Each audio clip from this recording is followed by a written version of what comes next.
As the rain continues to fall on the Toyota Stadium, we're getting primed for some USL action this evening. St. Louis FC match is brought to you by the Cheshire, St. Louis, and LHM. For bookings and more information, visit CheshireSTL.com. Chris Whittingham, the former Manchester United goalkeeper Gary Bailey on commentary of St. Louis FC playing host this evening to Swope Park Rangers, who are currently in the playoff places in the Western Conference. St. Louis very much trying to chase them down. These two sides have met early in the season, Gary, and it finished 1-1 at Children's Mercies Park.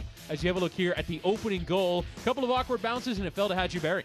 Yeah, good finish from Hadji Berry, but question marks over some of the defending there. Have a look at it from St. Louis. Bounces awkwardly. Good finish. Keeper off his line. 1-0. And Jake Fennelson just watching as it flew past him. We'll get to Corey Herzog in just a matter of moments. You see the challenge in there from Brad Evans, preventing Herzog from scoring in this match. A couple of headers in the penalty area. Save produced there from Sendejas. But here would be the most incredible defensive play that we've seen arguably this season, Gary. That's Sam Fink. Absolutely brilliant. How he does this, I don't know. And in fact, it turns out to be crucial because it gets his team a point at the end of the day. Have a look at this. His body has to be turned at the last second, and it just clears the crossbar. Incredible. It's an own goal just about every time. And then here would be the equalizer, Kyle Gregg slotting it past Sendejas. Yeah, great ball from Dickwa. Good finish from Kyle Gregg. And big news about him this evening. Yes, we'll get to our team news in just a matter of moments. For that, it's Kyle Gregg making it 1-1. It would finish 1-1 at the Children's Mercy Park. As now we move to our Toyota player of the match, and it's Corey Herzog. And Garrett just hasn't quite found that scoring form this season. He hasn't. He's got a good record in the past, but this season only 1 goal in 11 appearances, and you can see why. Here's a chance from Wednesday. Good first save from Wazinski in goals, and then another save, but could he have done more, Herzog? I reckon so. As you have a look here at his scoring record from his previous stops, particularly the last 2 seasons with Pittsburgh Riverhounds, almost a goal every other game, just hasn't quite been the same for him in St. Louis. Yeah, it looks fantastic until you get to 2018 at St. Louis, 1 goal in 11. But he's making the chances, which is a good sign. Now he has to finish them off. And tonight we'll probably be leaning on to be the main man with Kyle Gregg on the bench. To tell you more about the team news coming up next. It's St. Louis FC looking for a win in a league match for the first time since April. We'll try and do so next against Swope Park Rangers. You're watching the USL.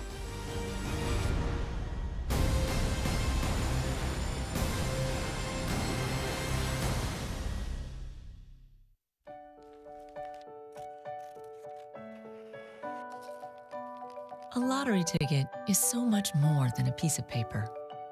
It's wonder, opportunity, dreams. And not just for players. 100% of the profits from every Missouri lottery ticket you play goes back to schools, teachers, and students. Play it forward with the Missouri Lottery. When you need quality electrical work for your home or business, look to the electricalconnection.org. Created as a partnership between IBEW Local 1 electricians and the St. Louis chapter of the National Electrical Contractors Association, the Electrical Connection has been setting the standard for electrical excellence in St. Louis for over 100 years. You can depend on our highly skilled and trained workforce, your #1 source for quality electrical and communication contractors, electricalconnection.org. Spring is coming. Enjoy the season with a great deal on a new Toyota. Like low APR financing on the technology-loaded Corolla, the adventurous RAV4, the rugged Tundra, and more. I'm rebuilding the deck? Yep. Okay. Lease a new 2018 RAV4 for $229 per month with $1,000 lease bonus cash. Or get 0% APR financing plus $500 bonus cash. Ready, set, go get your Toyota today. Toyota, let's go places. St. Louis trying to get control. And in control instead, the net is left open, and it's a goal for Kyle Gregg. The keeper way off the line, and Gregg made it pay. Ball sent in, and it finds a home early for St. Louis.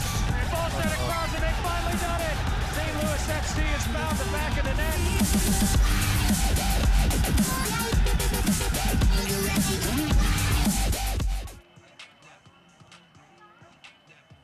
Welcome back to live coverage of the USL. As you see rain falling down at the Toyota Stadium, players have been withdrawn from the field. You see shots of them warming up from earlier. Gary Bailey alongside me, Chris Whittingham. We are in a lightning delay at the moment. As you see the St. Louis players, Kadeem Dacres in there along with some various teammates of his. Because of the lightning in the area, we will not be seeing kickoff until approximately, at the moment, presuming no more lightning, around 8 p.m. Central Time. Yeah, absolutely. Player safety paramount, and that of the crowd as well, so doing the right thing. I think from here it's a situation of you want to keep your mind focused. It's about the coaches and the players, being relaxed at the same time, being ready to play. Don't let this half an hour delay or thereabouts bother you in any way. Rather use it to your advantage. So crucial for players to be talking to each other, doing their warm-ups like the keeper's doing there, checking the handling, fitness levels, stretching, but keeping the mind focused throughout. You can't let that mind drift and start wondering about your friends and whether they're going to leave the ground half an hour early to go to the restaurant and leave you behind, or any of those things. That you'd be surprised what goes through a player's mind. Let's even look here at some of the coaches as well from St. Louis. So again, we are in a lightning delay at the moment at Toyota Stadium. These are shots from earlier today of the players in the Swope Park and St. Louis. These are, so you're seeing the pictures here of the warm-ups.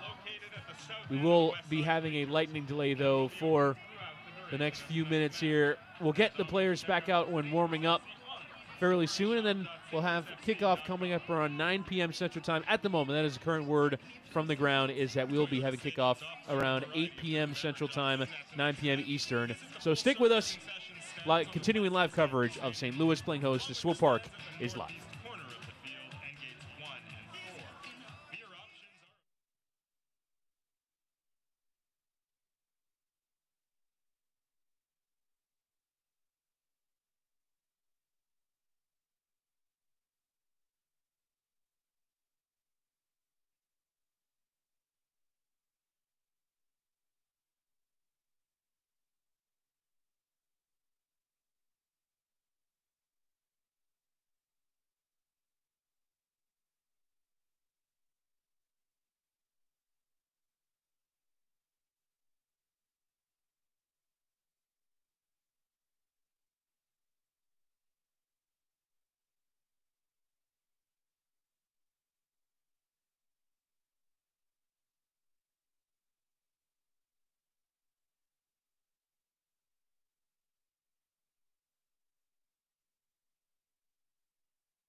Welcome back to live coverage of St. Louis FC playing host tonight to Swope Park Rangers. We have had about enough of our lightning delay at the Toyota Stadium, and as you can see, the players and the teams, the officials, the coaches are filing out onto the pitch to get us started from St. Louis tonight. In the end, it'll probably have been about a half-hour delay from the original start time of this one. Michael Ratchuk grabbing our match day ball presented by Select. See the captains for both sides lining up first. For Swope Park, to be Amr Didic. I believe Jonathan Barton will have the armband for St. Louis. Chris Whittingham, former Manchester United goalkeeper Gary Bailey alongside. St. Louis come in without a win in 6 in the league. It's been since April for them. Meanwhile, Swope Park coming off a 1-0 victory against Phoenix Rising last weekend. Haji Berry capitalizing on a mistake of the Phoenix goalkeeper. And here is the team for Swope Park Rangers tonight. 3 changes from the team that beat Phoenix Rising, I should say. Haji Berry, 4 goals and 4 assists, leading the line for Swope Park. Yeah, some lovely young players in this side. That's what catches my eye. The likes of Silver in midfield, number 97, their 21-year-old, the goalkeeper.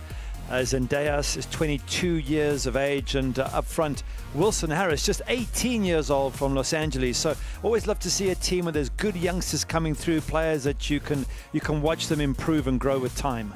Adrian Zendejas continuing in goal. Swope Park have gone for 3 or 4 different keepers this year, so Zendejas keeping it regular. The 3 changes for them: Colton Storm in at right back for Jalen Lindsay, Brian Rebellon, who has played fullback at times this year for Swope Park, into the center of midfield in for Saravia, who goes to the bench. There goes Saravia, and Chase Minter also in there for Felipe Hernandez, who did not travel with the squad. As we now take a look at the St. Louis team, they did play Wednesday night. Gary, you were on commentary of that one. Just two changes from the team that lost at home to Phoenix Rising.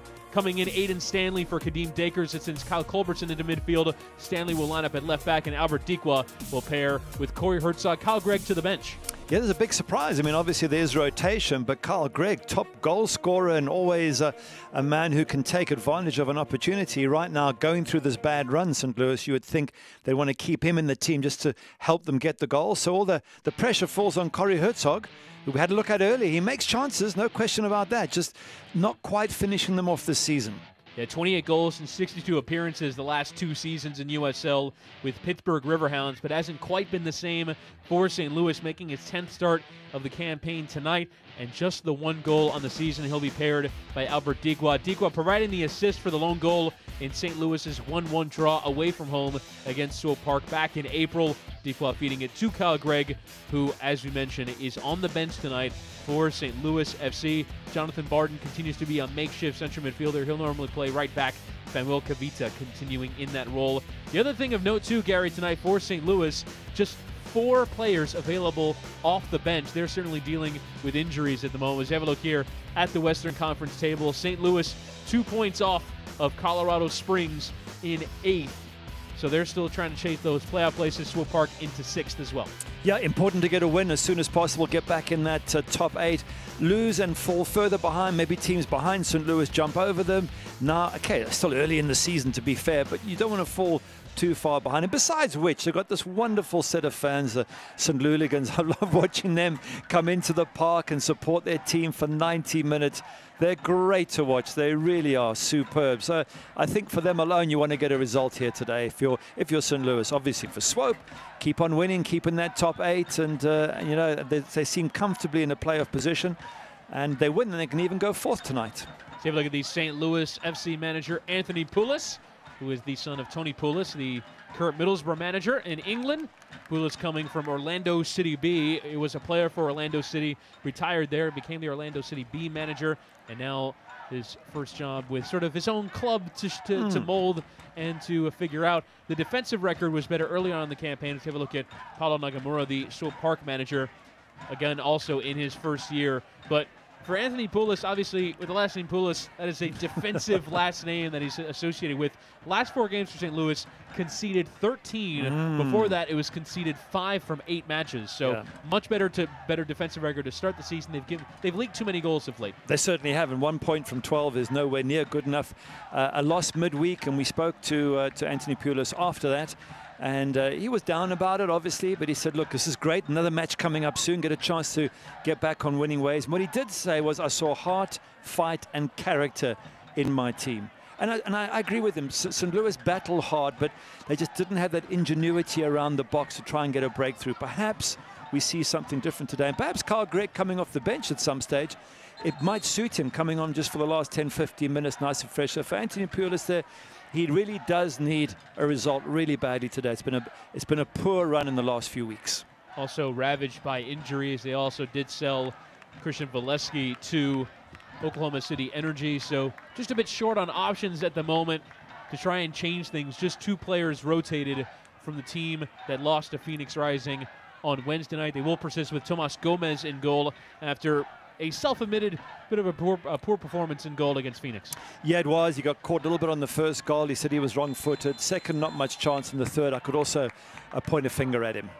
As we are underway from Toyota Stadium this evening, St. Louis in their home greens with the white shorts, Swope Park with their away kits, white with the orange shorts and numbers. Both teams coming off matches against Phoenix Rising. St. Louis losing theirs in midweek by 3-1. Swope Park winning by 1-0. As straightaway action begins with Calistri into the penalty area. He'll poke into the path of Albert Dikwa, who might get in ahead of the goalkeeper. He's taken down by Zendejas in the area. He appeals for a penalty, and I believe in the end it'll just be a corner.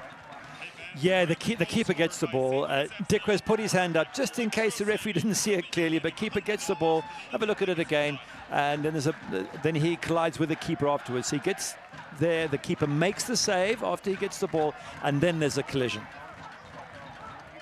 So it'll be Aiden Stanley who'll go over to take the corner. And it is our first Electro Savings corner of the match for every goal scored by St. Louis FC off a corner. Electro Savings will be donating $100 to a St. Louis charity. He's swung into the area, flying in to try and win the header. And it is actually, I believe, a foul in the end. Crashing in there was Fink. And the center back coming forward to try and aid in the corner with a bit of a foul challenge. Yeah, it was a foul challenge, and interesting. St. Louis with plenty of set pieces, corners, and free kicks on Wednesday night in their loss to Phoenix Rising. Didn't get anything from them. And Anthony Pulis, the coach, saying once again, they need to improve in their set pieces, more accuracy and something to come from the crosses. As Calistri sends the ball again in the air for Dikwa. He's trying to flick on for someone, and it's eventually booted away there by Didic. You will see Swope Park try and build out of the back. Currently are in a playoff place. They've had a very successful start to their history as a club, associated with Sporting Kansas City of Major League Soccer. Swope Park getting to USL Cup final 2 years running, losing them both. 2017 last year to Louisville, and the year before to New York Red Bulls too. So certainly have had a measure of success and are continuing on in those ways this year with 5 wins from their first 11 matches. Without Carlton Belmar tonight, who has scored 8 of their 17 goals. He is not with the squad tonight, but Haji Berry, who will settle in on this left-hand side, does have 4 goals and 4 assists on the campaign. And crucially, it was Haji Berry who got the goal against St. Louis in their opening round encounter. So maybe it's a lucky team for him to play against. Also got the winning goal last Saturday afternoon against Phoenix Rising in their 1-0 victory. Not much in that match in terms of creativity, but Barry capitalizing off a howler from the Phoenix goalkeeper. It's sent over the top from Silva. Coming racing off his line was Gomez, as Barry was in behind that defensive line of St. Louis, but he had drifted offside in order to do so. Gomez coming a long way out there. I'm not sure again the keeper needed to get involved, but he gets away with it, so he's keen to put things right after a poor match on Wednesday night. Stanley tries to peel it to the edge of the area. Herzog getting something on it, but not enough to send it towards goal, and away goes Swope Park. Sending it along there is Rebellon towards the run-up Blackwood. He had beaten Reynolds for pace, but Reynolds getting just enough of the ball to put him off.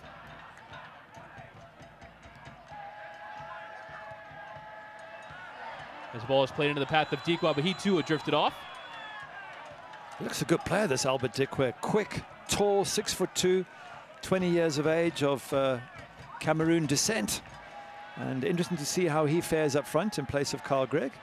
He's going to have to play well to keep Carl Gregg out of the team, but he looks really, really sharp. So good luck to him this evening. It'll be Dikwa and Herzog in a 4-4-2 look for St. Louis FC. They have at times shifted to a back three, but at the moment, not really too much room for tactical shifts with their lack of options available. Again, just 4 players on the bench tonight for Anthony Poulos to choose from.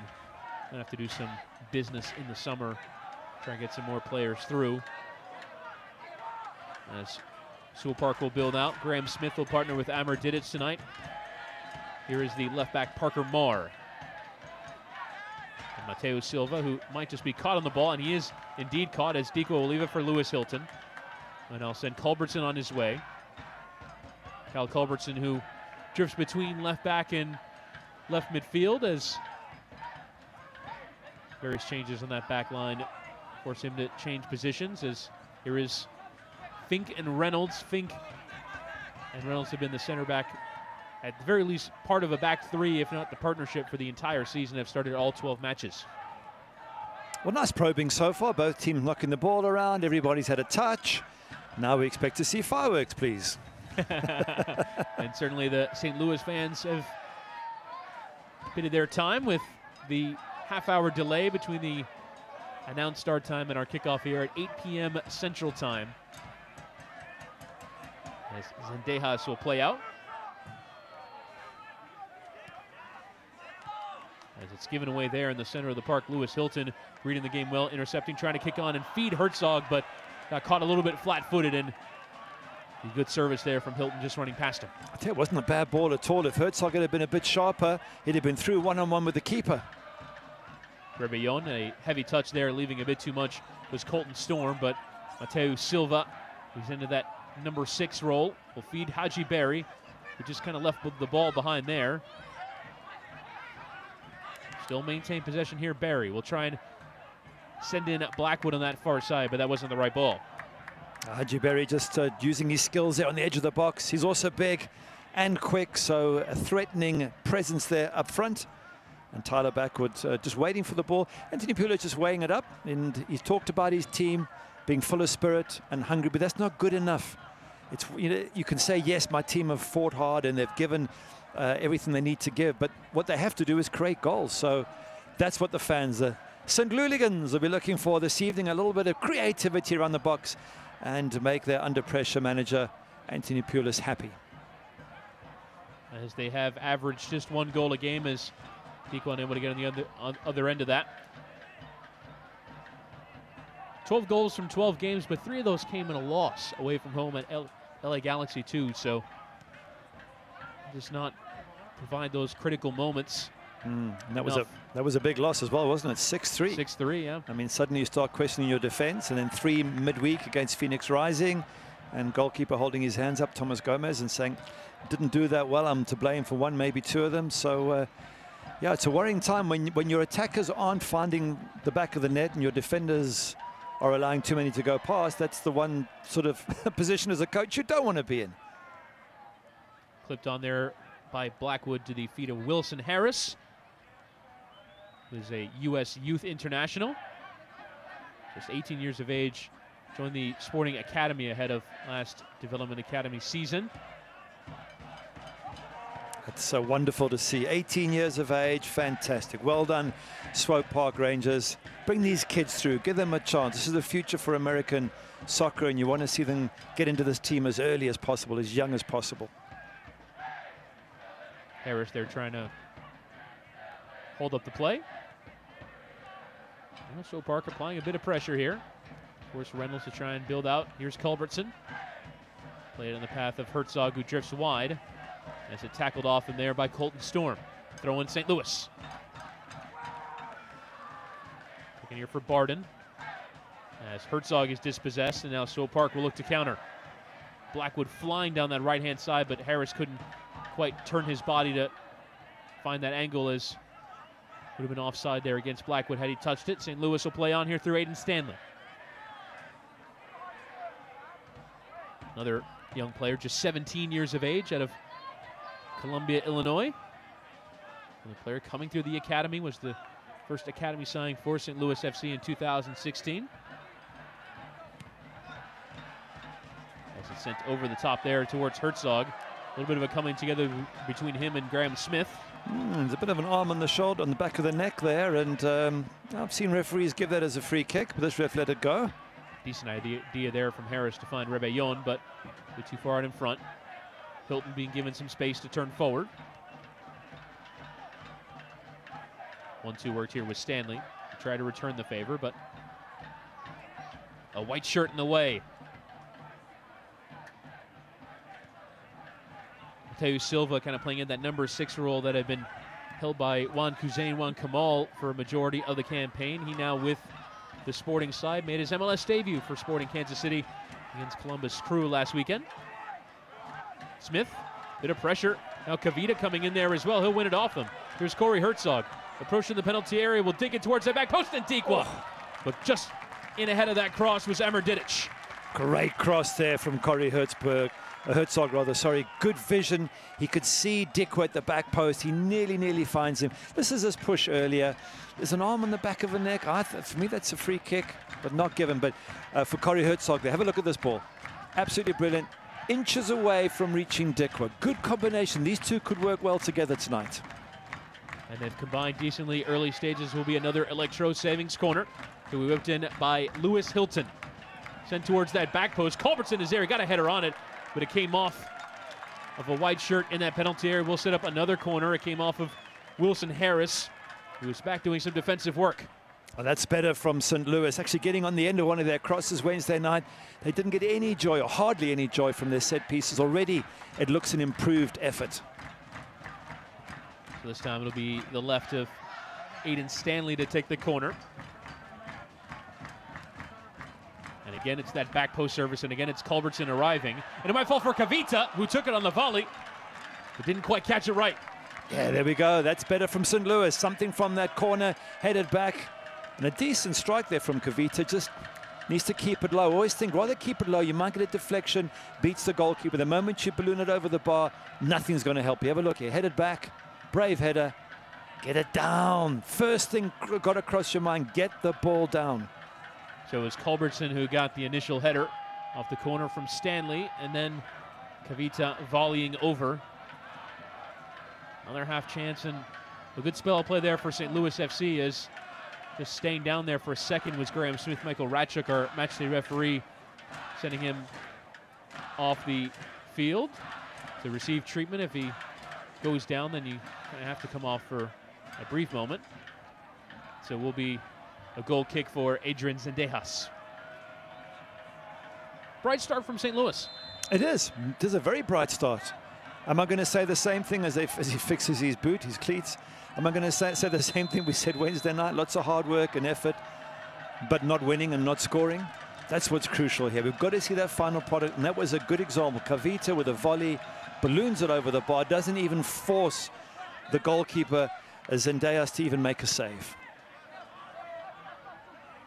So it's just booted long there by Parker Marr. We'll set up a throw in here for Kavita. As Smith does come back on, the 18th pick in MLS Super Draft. Oregon State and Denver University. Played all the way back to goalkeeper Zendejas. Takes a couple of touches. It just sends it into the stand. Yeah, not a very good clearance there. For me, if you start getting put under pressure, just boot the ball up the pitch. This dribbling around in the box, you've only got a trip or something, and you actually give a goal away. So yeah, goalkeepers playing from the back is all lovely until you're under too much pressure, then just get rid of it. As Gomez this time actually finds a good ball for Culbertson. And Stanley's going to try and send the run of Culbertson in, and he's on the other end of this one. Culbertson trying to turn, but taken off and well by Storm. And it'll be another Electro Savings corner for St. Louis FC. Yeah, building up the pressure there. I was looking at Culbertson thinking, could you get that ball across in one hit? Because Dikwa was in the box waiting. It would have been a great cross if he could have done it, but it was worth a try. In the end, he just gets the corner. Now, there's a little bit of an argument there about whether or not the corner was actually touched there by Herzog. Exactly that, yeah. Allegations that it was a short corner and Herzog was just leaving it there for someone else to take, and now Hilton will actually swing it in. Let's have another look at that, as Hilton will send it towards that near post, as Blackwood takes care of that one fairly easily. Aiden Stanley getting something on it. as does Silva, and now Kavita. And finally taken off the chest is Barry, and now he'll look to start a counterattack. Yanked from behind there by Culbertson. It'll be a free kick to Swope Park Rangers. That was a very blatant pullback there, and a surprise, a yellow card didn't come out. But once again, St. Louis winning the 50-50s. Very impressed with their start. I mean, it really is positive. Yes, they have their backs to the wall, but they're doing what the managers ask. They're giving 110%. But we're not seeing a final product. I know it's early on, so plenty of time still to come. But winning all the 50-50s only is the beginning. What you've got to do is do something creative with it.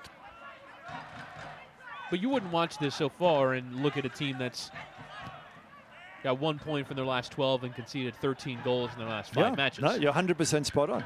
They've looked really, really good. Dikwa up front looks sharp. But they have a way of shooting themselves in the foot, St. Louis, in the last few weeks. I don't want to speak too soon, but you need to score goals just in case the opposition use their skills to get one, and then suddenly you're chasing the game again. As Swope Park trying to force St. Louis into some mistakes. In the end, it's the build-up that concedes possession from Swope Park. They win it back, though, through Barry. And Silva trying to flick on towards the run of Harris. Just kind of had to do some guesswork tonight with his runs, as there's Chase Minter winning the ball back in central midfield. Coming from another MLS-affiliated side, and Real Monarchs winning the league.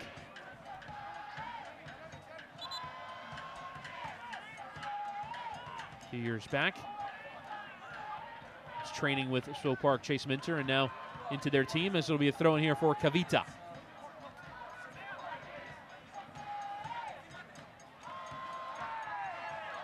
And Silva with appeals from the St. Louis bench for the challenge. In the end, it's play on from referee Ratchuk.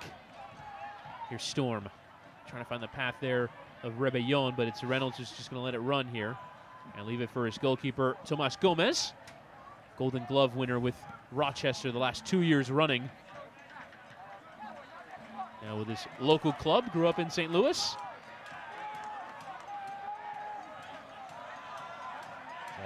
As Zendejas again forced to play out of the back and again giving away possession. Fink just tried to leave it there for Hilton, but didn't put enough power on it. And now Haji Barry can charge of this defense. Will spray it out wide for Blackwood. Not the best ball, but Blackwood, the Englishman, will carry on. Cuts onto his left. Still Blackwood trying to feed the path of the runner Harris, but cut out well there by Reynolds. And up the pitch there by Calistri. Good work again from Swope Park. Blackwood turning and leaving for Rebellon. And now Colton Storm. Carry on with his run as well as Harris and Blackwood there with similar runs coming into the same path. And away by St. Louis. And now Joey Calistri will play, making his 10th start of the season.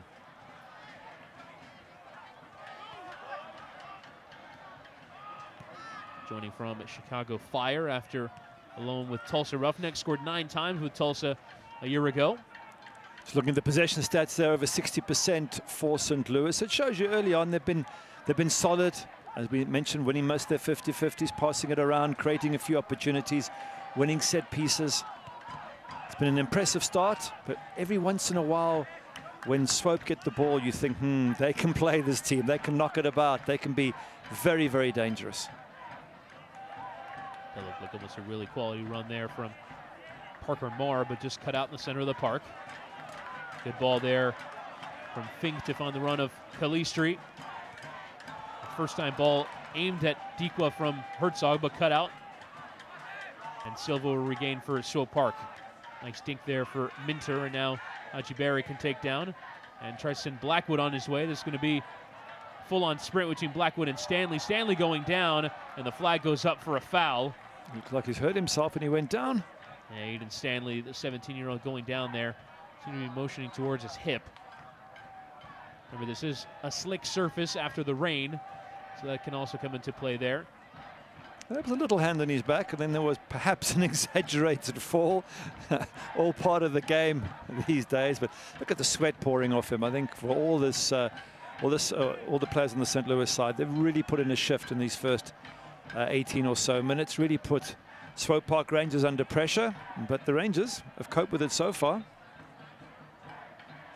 2 other matches in USL in action in the Western Conference. Oklahoma City Energy won at Reno 1868 1 at the moment. San Antonio 0, Portland Timbers 2-0. Those are also scheduled to be 8:30 or 7:30 Central kickoffs, but our match here delayed about a half hour due to the lightning in the area. All is good and clear, and good to see that the crowd stuck around. You gotta. This is the St. Louligans. What do you expect? This is St. Louligans. It's a great crowd. I've seen them a few times and love them to bits. Love the atmosphere and the banging of the drums and the noise. And so yeah, they've sort of stayed around and waited for the game. And all I'm hoping from a St. Louis perspective is that they score a couple of goals and give the crowd a payback for their enthusiasm and support.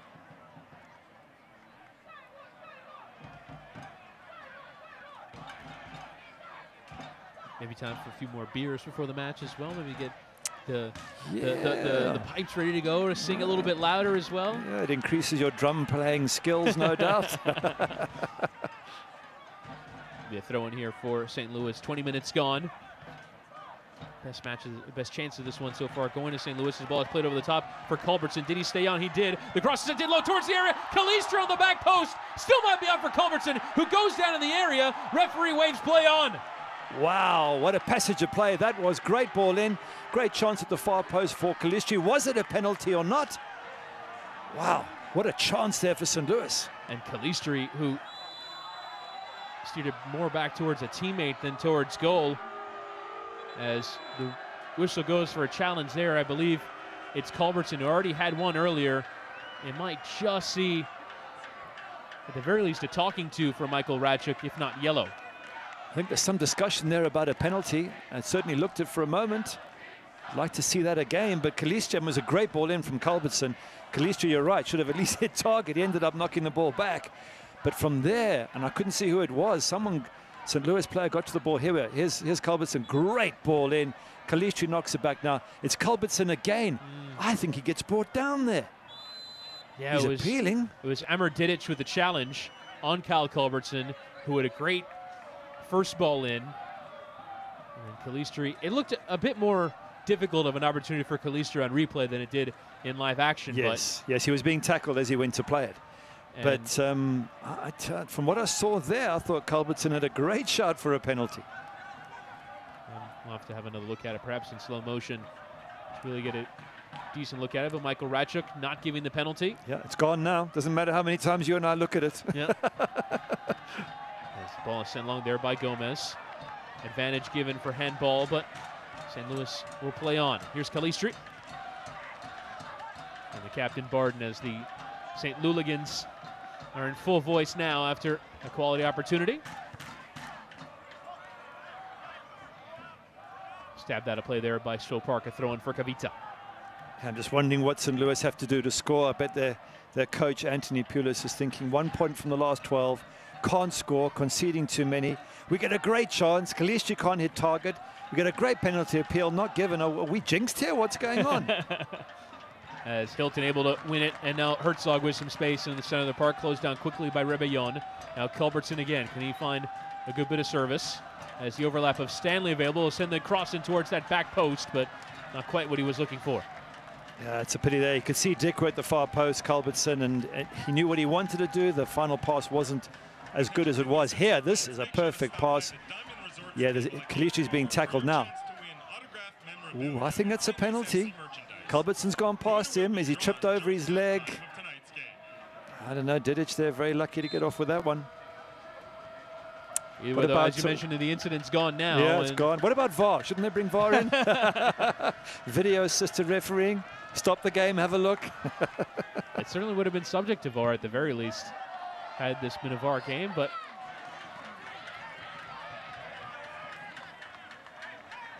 there will be a throw in here for St. Louis.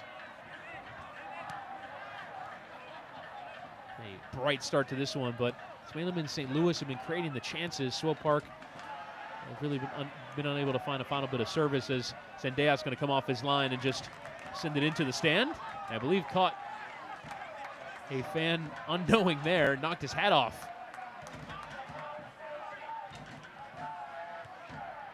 Even the fans got to stay switched on, Garrett. It's a fun place to be.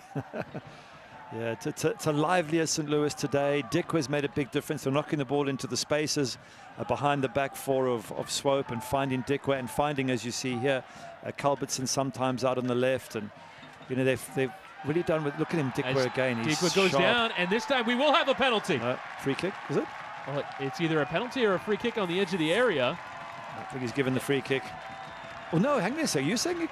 Well, you could be right. Could be a penalty. I believe he just pointed to the spot as Dikwa goes through a pair of players. Wow. It's right on the edge there. Let's have a look here. Dikwa through Didic again, and that's in the area. Well done, and that's Chris. Going to be a penalty. You spotted that straight away. I thought because it's on the edge, referees tend to not give them. And is it anything to do with the previous one that wasn't given? Do you think the referee's going, maybe I should have given that one? I'll give this one instead. Now, they're not meant to give away sort of makeup calls, but Dikwa goes down in the penalty area and has earned St. Louis a penalty. So an opportunity here for Corey Herzog, who has struggled for goals on the campaign. He's only scored from the spot this season. Does not have a goal in open play, but at the very least, if he can get in the goals, maybe can find form. Scored every other game for Pittsburgh when he was with the Riverhounds. And now we'll try and give St. Louis the lead.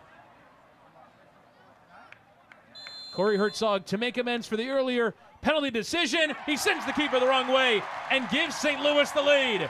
Corey Herzog, his second of the campaign, both coming from the spot, and the hosts lead by a 1-0. Good luck at last for St. Louis. It eventually came. Should have maybe had a penalty a bit earlier, but Corey Herzog, 1 in 11. It's now 2 in 12, so he's just doubled his tally for the season. But it's at least what St. Louis deserved. They've been positive. They've attacked. Here it is again. Dikwa runs into that box, and he's part of that positivity. We mentioned him earlier. He's been the one who's looked sharp, wins the penalty. Herzog tucks it away, and St. Louis are in the lead. When have we last said that? It's been a long time.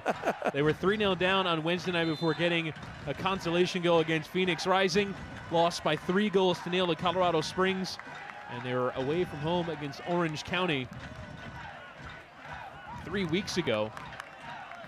So these fans have been want to see a win. We were looking up before the match, dating back to last season. It's just 4 wins and 21 from St. Louis FC. So this is a home support that wants to see some victories, and they're excited about the 1-0 lead. But can Swope Park find the response?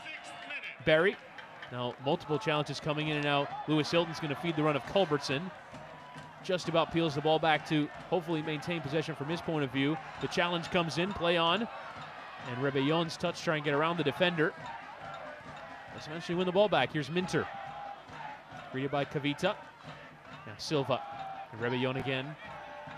Decent play in the center of the park here for Swope Park Rangers as Haji Berry tries to lay it off, but gives away instead to Herzog. Tries to send Dikwa out to chase, but a bit too far out in front. Did you mention a stat there? 4 wins in the last 21. Dating back to last year in the league. Wow. No wonder these fans, they deserve a medal, these fans. But you know what, looking at St. Louis up until a few weeks ago, you thought maybe it was going to be a really good season. Maybe they can still discover that form. That's over here by the corner, and Haji Berry eventually losing out.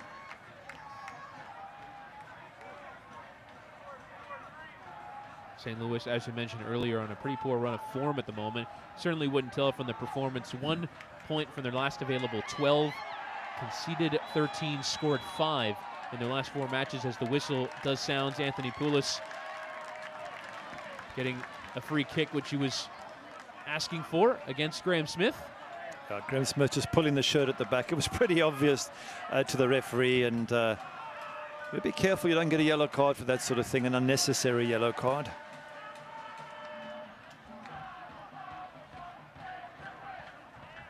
Sean Reynolds.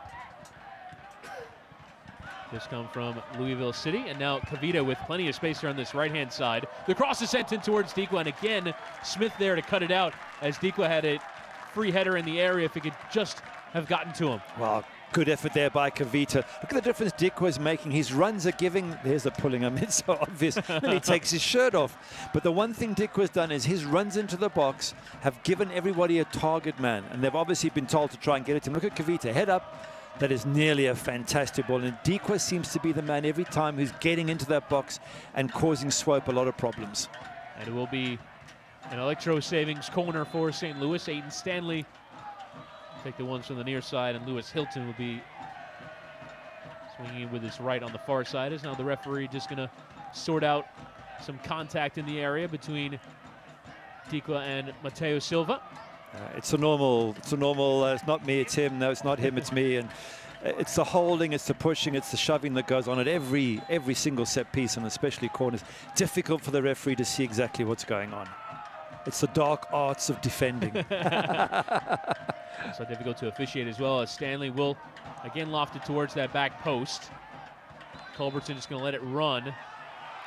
And St. Hooligans, justifiably in my opinion, confused as to why the free kick was given. It's a strange corner as well. It's got a lot of loft on the ball, and it makes it very difficult for any striker to head a ball with that much time on it.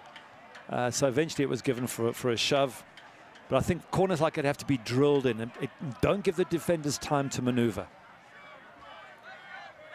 Swope Park aside, they do like to build out from the back, but St. Louis just seemed to have found the way to either press or to set up tactically to snuff out what they're trying to do. Passes between defenders as Didic just finds Smith. Graham Smith now charge forward a little bit. Now Minter to the feet of Harris. Got a bit of space here. We'll try a shot from a long way out. And it took a deflection on the way through, so we'll set up a corner for Swope Park. Yeah, nice little bright moment there for Wilson Harris, having an effort. Yes, it takes a small deflection, but at least you feel as a striker you've had a go on goals, you've won a corner from it. Have a look again, and it gives you a little bit of confidence, a little bit of hope. First shot of the match from Swope Park, and Sean Reynolds having a go to defend, and it came off him last, so it'll be a corner for Minter to swing in, and he'll loft it in towards that back post, but over everyone and out for a goal kick. Waste of a set piece. Always annoys me to see that. You know, they've got so much space to aim that ball into and give all your defenders have come up, your strikers are ready and hungry, and you go and stick it out of play. Yeah, that's what drives coaches and strikers mad when that happens. Coming up next at the Toyota Stadium on June the 16th, St. Louis will play host to Real Monarchs. That is in 2 weeks from now. Real Monarchs off to a brilliant start in the campaign, top of the Western Conference at the moment, with 28 points from 12, 9 wins, a draw, and 2 losses. It'll be tough opposition for St. Louis here at the Toyota Stadium. Consecutive matches against, at the moment, playoff opponents.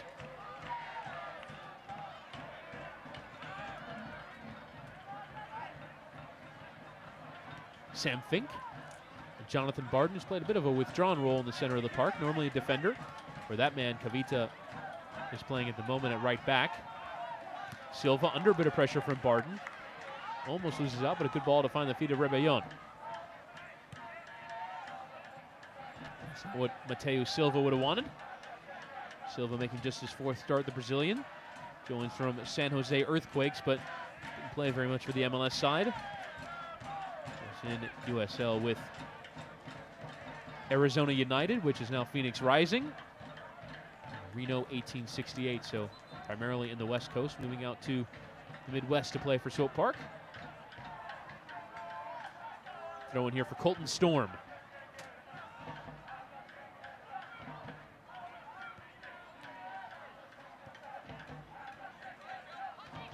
Parker Marr.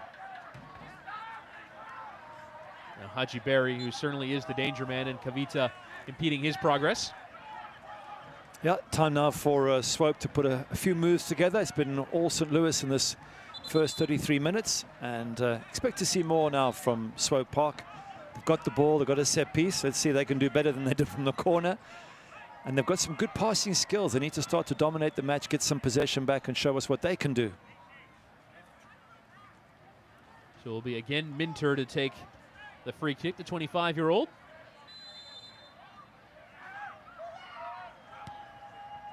This is much better service. It was in that danger area, that corridor of uncertainty, and Gomez just punching away. Yeah, corridor of a lot of uncertainty. That's a fantastic ball there. Thomas Gomez doing brilliant to come out. You can't risk catching that in case you collide with somebody.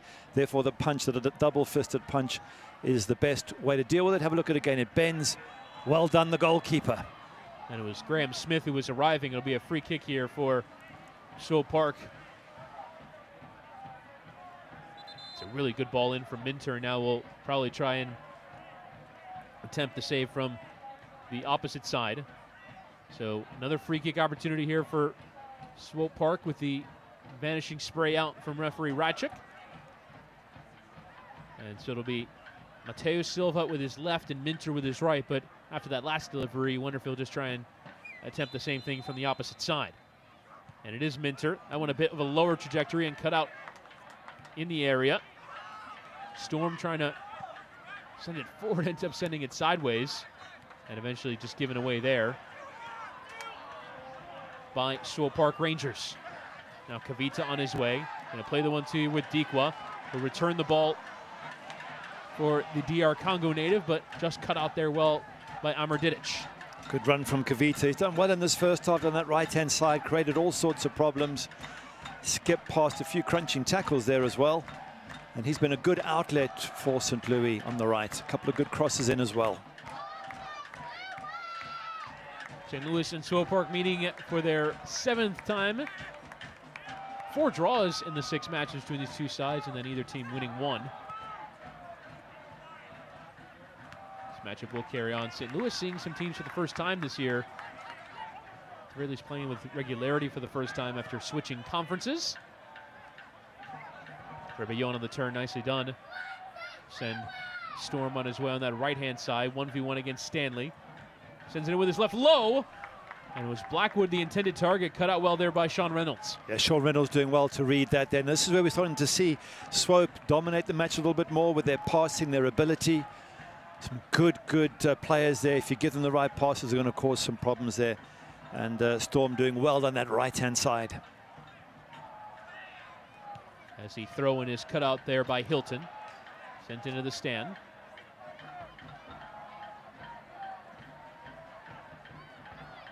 Throw-in taken quickly by Swope Park on this far side. Swope Park really struggling to create too many quality opportunities. Now Haji Berry will try and change that.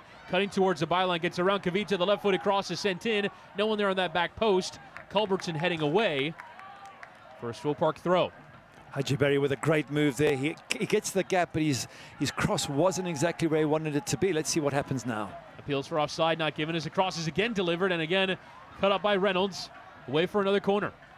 All right, all Swope Park Rangers at the moment. Certainly showing us they've got a lot of skills, a lot of ability, getting one set piece after another. Big question is, can St. Louis keep that clean sheet? The struggle earlier on in the campaign was when they went 1-0 up St. Louis. They couldn't quite find a second. Well, it would be fine with a 1-0 at the moment as Minter again with the service. Gomez coming out to punch, but not getting too much on it. Still on for Swope Park now. And Mateo Silva, his left-footed lofted service in towards the captain, Didic, who gets his header onto it. As it's easy work for Gomez in the end. I believe there's a St. Louis player down in the area after that coming together. I think Gomez a little bit lucky there with the corner. Comes out and doesn't really get much contact, but at least he came. He was positive. Let's see who that is. Dikwa down at the moment. Let's hope it's nothing serious, because he is their sharpest player for me up front. He has caused a lot of problems with his runs. Let's have a look at it again. I can't quite see how he twists his ankle. It doesn't look too serious at this stage. Perhaps a little bit of a twist, but didn't look to be too much in that. But sometimes it is the ones that don't look like much that end up being something. So Dikwa will continue to receive some treatment. Now with the opportunity, you see it's a humid night after the rain. Dikwa is doing a bit of stretches just to make sure everything is all right with the training staff. Might even be lower leg. It might be a shoulder or something of the like. Let's have a look here. Is it a Mo Salah moment where he's fallen on his shoulder? Let's have a look there. Maybe he puts his arm out and breaks his fall. Yeah. That seems to be okay. There was no Sergio Ramos there to provide the dirty bit of play there. Yeah, the controversy. A little bit of nasty intent there. Well, we have a little bit of a stoppage here with Dikwa going down. Let's show you the goal from earlier. There is Dikwa, who earned the decision after an earlier challenge on Culbertson didn't result in a penalty, and then Herzog putting away the penalty. The replay of that goal delivered by Domino's. Delighted to see Herzog get that goal. He's looked sharp, but Dikwa, the man who made it, I hope he's going to be fit. I think St. Louis will be a lesser team without him. He really has been an inspiration in this first half. And you see they're just doing some stretches there with the trainer.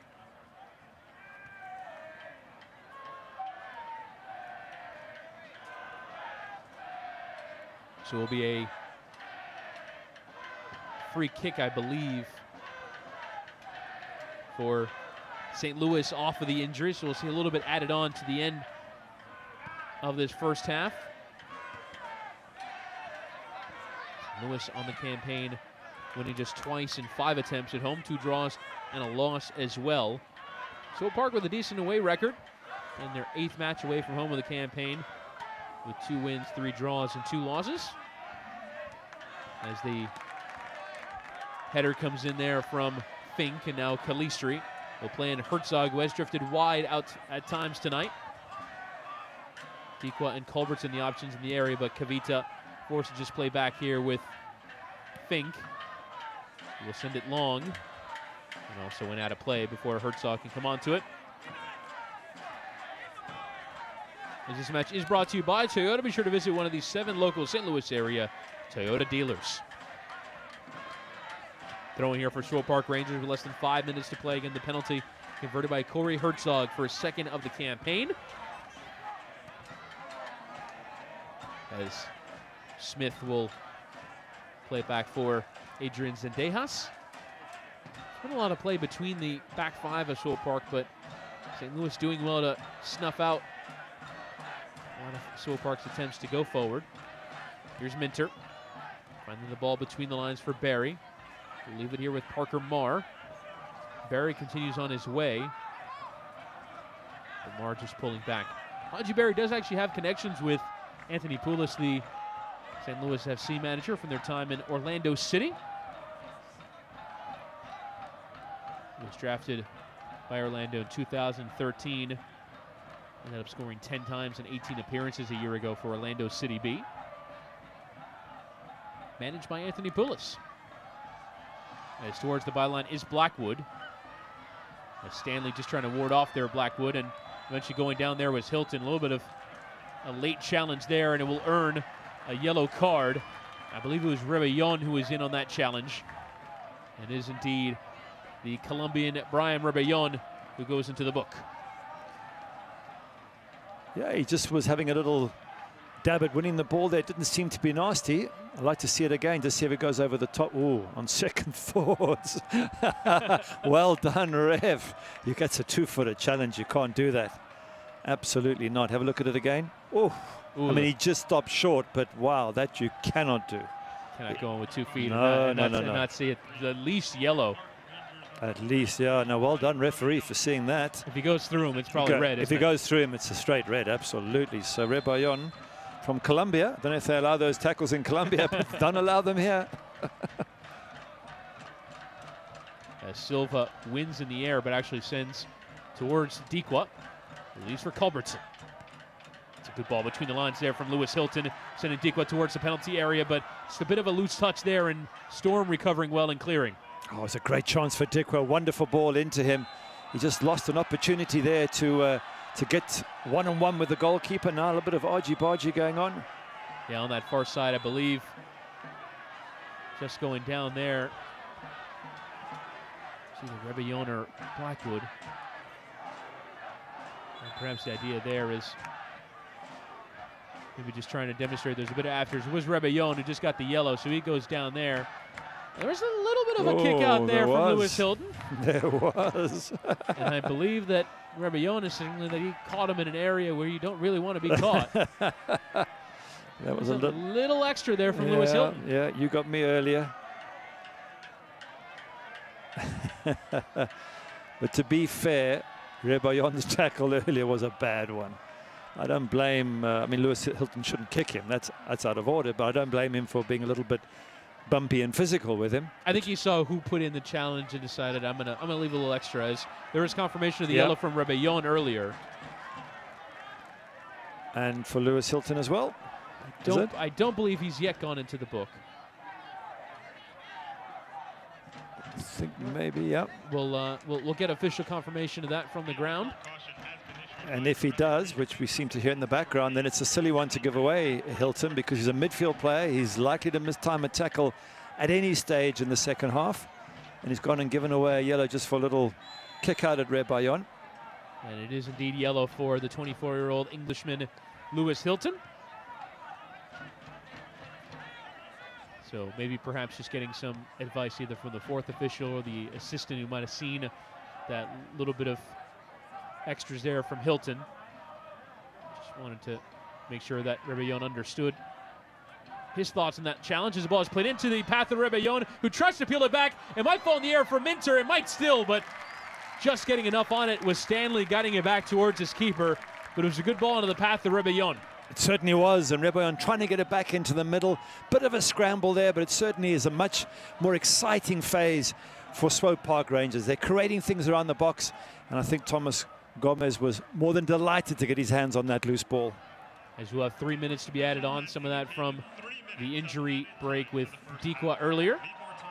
We also had one for Graham Smith as well, as Culbertson just trying to turn, but cut out there by Rebayon. Stanley.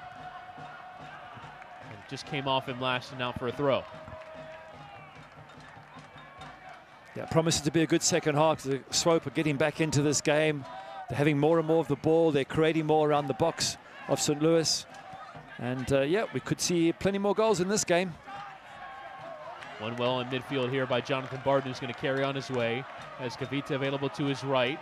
Barden will play in Kavita, but just a bit too far in front for the 25-year-old right back. His body language there, Kavita, he was just shaking his head. I run all the way down here to the end of the pitch and you give me a bad ball, seriously?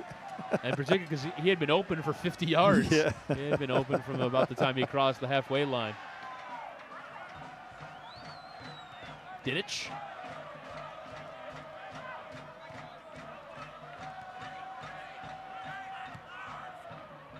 With 100 seconds to play in the first half, as the ball is fed towards Barry. Will actually come out to Marr, as Stanley just about cutting it out. It was a dangerous bit of service in there from Parker Marr, and now actually counter-attacking opportunity might be on here for St. Louis. And Calistri, who goes down under the weight of the challenge from Mateo Silva. And the Brazilian is going to see yellow. Oh, we've had a little flurry of yellow cards here in the last 5 or so minutes. Again, that might not just be for that foul, it might be for continuous infringement. The big Brazilian there going into the book. You see there, it's a bit of a tug out. Not really a yellow card challenge, but could also be for snuffing out the counter-attack and for accumulation as well. Yep, accumulation's more the likely one. There's been a few of those moments, sure, tugging going on in the first half, and the referee eventually says, okay, enough of these tiny infringements, I'm going to add them all up, and it's going to equal 1 yellow card. And it's for the 21-year-old Brazilian Mateo Silva. And it'll be Lewis Hilton, who also saw one of these yellow cards given in the last few minutes as well. 6 green shirts in and around the penalty area for Hilton's service. Just lofted in. Silva getting something on it, and it might just come out for a corner, and it does. It's an Electro Savings corner for St. Louis just before the end of halftime. Clock's ticking, they better take this corner quickly. As Herzog is the dummy attempt, and Hilton will be given the time to send in the corner. This will probably be the last meaningful action of this first half. It'll be Lewis Hilton who will take it. Not a ton of space over in that corner. As Hilton will send it in towards the edge of the area. Getting something on it with Sendejas. Still available in the penalty area for Calistri. Towards the byline. Can he pick out the right ball? It's lofted towards Herzog. Away by Didic. And the whistle goes for the end of the first half as Stanley struck on the volley. But the whistle had already gone for Michael Radchuk And that is the end of the first half. Corey Herzog getting the goal for St. Louis FC that has them leading by a goal 2-0 over Swope Park Rangers. Albert Dequa earning the penalty. Corey Herzog converting from the spot. Plenty to get to in our Hollywood Casino halftime. We'll show you first half highlights and much more at St. Louis 1, Swope Park Rangers 0.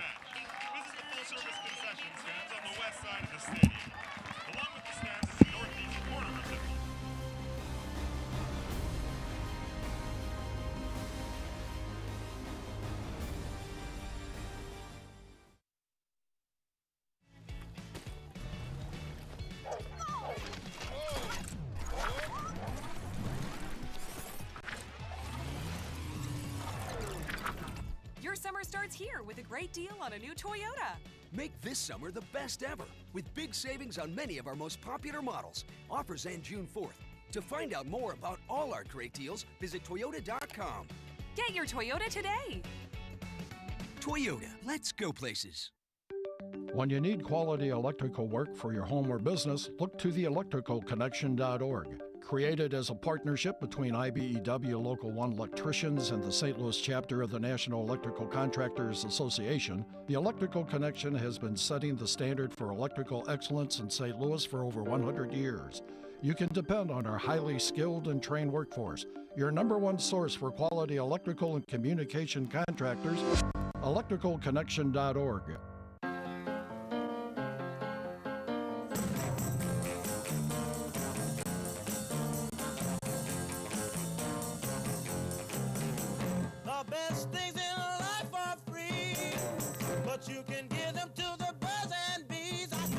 There's really only one place where the carpets are always red and the stars are everywhere you look. There's no place like Hollywood. Hollywood Casino, St. Louis. St. Louis trying to get control. And in control instead, the net is left open, and it's a goal! For Kyle Craig, the keeper way off the line, and Craig made it pay. Ball sent in, and it finds a home early for St. Louis. And ball sent across, and they finally done it. St. Louis FC has found the back of the net.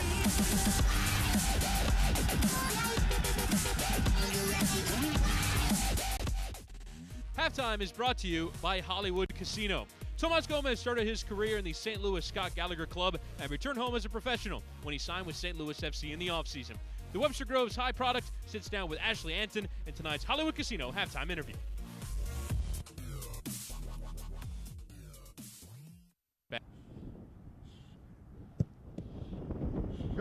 Hi, STLFC fans. I'm here with one of your favorite players, Tomas Gomez. We are going to find out more about him today. Tomas, are you ready for 10 questions? I guess so. He's ready. Okay, what is in your playlist in your car? At the moment, I'd say the new Drake. I like a lot of Drake. I also like some good EDM, especially Axwell, Kygo. Who else? I'd say Avicii, but, you know, I know he passed away recently. May he rest in peace. Yeah. But, yeah, just that. Any guilty pleasure songs that you maybe rock out to that you don't want to maybe admit?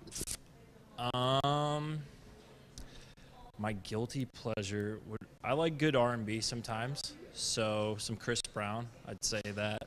But yeah. What about some Boys and Men? Any kind? No, not quite. Okay, that's probably too old for you. Okay, all right. If you could do anything else besides play football, what would it be? That's a good question. Actually, when I was a kid, I wanted to be a marine biologist, and that was because I'm very fascinated with sharks. So I think as I got older, it's kind of that time has passed, but I'd say probably study sharks or something like that. But have you seen the movie Jaws? Yeah. And you still want to? Yeah. I mean, one of my favorite weeks of the year is Shark Week. So. Yeah. They're fascinating, right? But deadly, right? Until you're in the water, yeah. So you just don't get in the water. Yeah. So I don't really go in the ocean unless like I can see, you know, my feet. But no, I would definitely get in a shark cage if I got the opportunity to. Well, that brings me to my next question. Where would you want to go and travel? I'm thinking it's going to be someplace with water.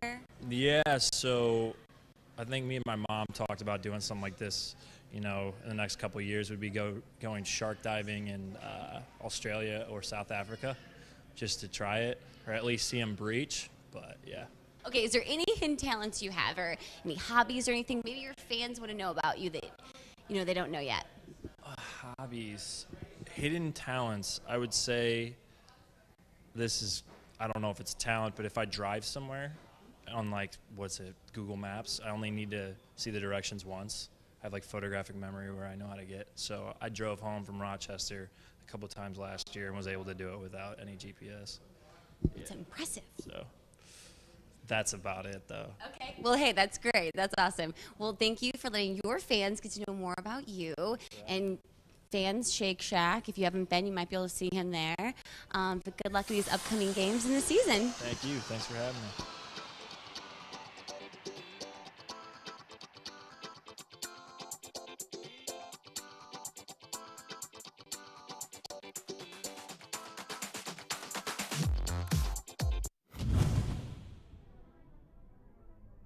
Welcome to another episode of The Breakdown.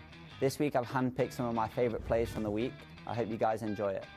Back across to lose, Iwolo, still loose, and how about? This play from Iwolo starts here. You know, he wins the header, and that allows his striker to go through on goal. The commitment to win the header and then follow it through with the run and the support as well, because he could just stop. He could stop his run and expect the striker to score, but he follows it through. He doesn't take the best of first touches when it comes back to him, but he has the composure to take another touch and relax. So cheeky double nutmeg to finish it off.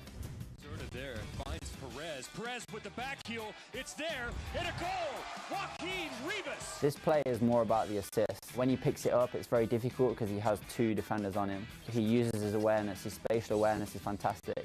He tries to stay in the box as long as possible, and then the support run from Rivas is also tremendous. It looks an easy skill, but it's not. It's very difficult. And again, Rivas's finish on the weaker foot into the far corner. Again, it's a brilliant play. Combine well with others. We saw him a few weeks ago with Fresno. Well, this is dangerous opportunity here. Strike, and we are equal. This has to be one of my favourite plays from the week. When Lopez gets the better of his defender here, he sees the keeper coming out. His first touch actually takes him on a tight angle. And when you see this frame here, he knows he's got three defenders rushing back to goal. So that when he takes his strike, he knows that he has to put pace on it. Now, to put pace on it from that angle is a very difficult technique. I don't think if he had that moment again, he could do it any better. You know, it's a fantastic finish, perfect, with three defenders running back to goal. It has to be my favourite play of the week. Mendez, good ball.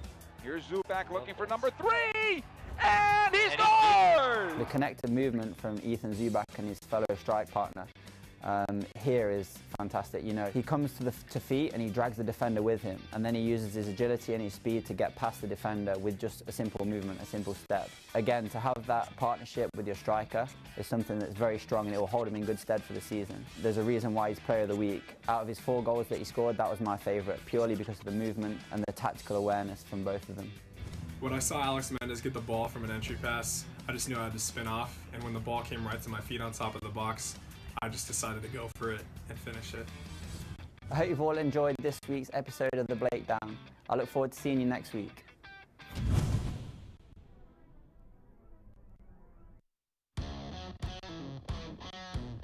Over the wall in the middle of the goal, Tommy. You got to really pick his side. Lancaster hits it quick and beats Evan Newton. FC Cincinnati caught off guard defensively. Everything, he really knows how to combine well with others. We saw him a few weeks ago with Fresno. Well, this is dangerous opportunity here. Strike, and we are equal. Lopez deals one. It's 1-1. Another opportunity. There's Fernandez is blocked. Another strike, and it's a goal. A second for Tampa Bay. Having a hard time bringing the ball with him. Now he plays it over the far side for Saeed Robinson. Referee plays the advantage. Robinson scores! Saeed Robinson went top shelf in the switchback. Gallops forward. Cato, a little burst of speed.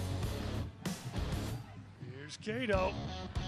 He has a go and puts Richmond to the sword.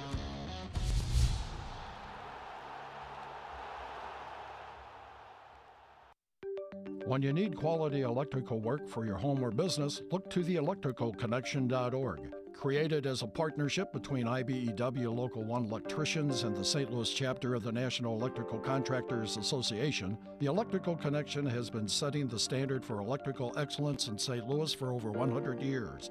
You can depend on our highly skilled and trained workforce, your #1 source for quality electrical and communication contractors, electricalconnection.org. Spring is coming. Enjoy the season with a great deal on a new Toyota. Like low APR financing on the technology-loaded Corolla, the adventurous RAV4, the rugged Tundra, and more. I'm rebuilding the deck? Yep. Okay. Lease a new 2018 RAV4 for $229 per month with $1,000 lease bonus cash. Or get 0% APR financing plus $500 bonus cash. Ready, set, go get your Toyota today. Toyota, let's go places.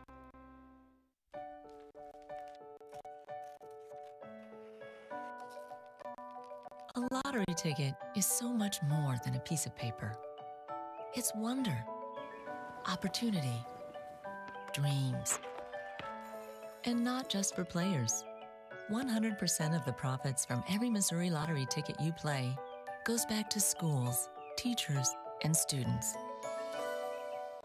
Play it forward with the Missouri Lottery. St. Louis trying to get control. And in control instead, the net is left open, and it's a goal for Kyle Craig. The keeper way off the line, and Craig made it pay. Ball sent in, and it finds a home early for St. Louis. And ball sent across, and they finally done it. St. Louis FC has found the back of the net.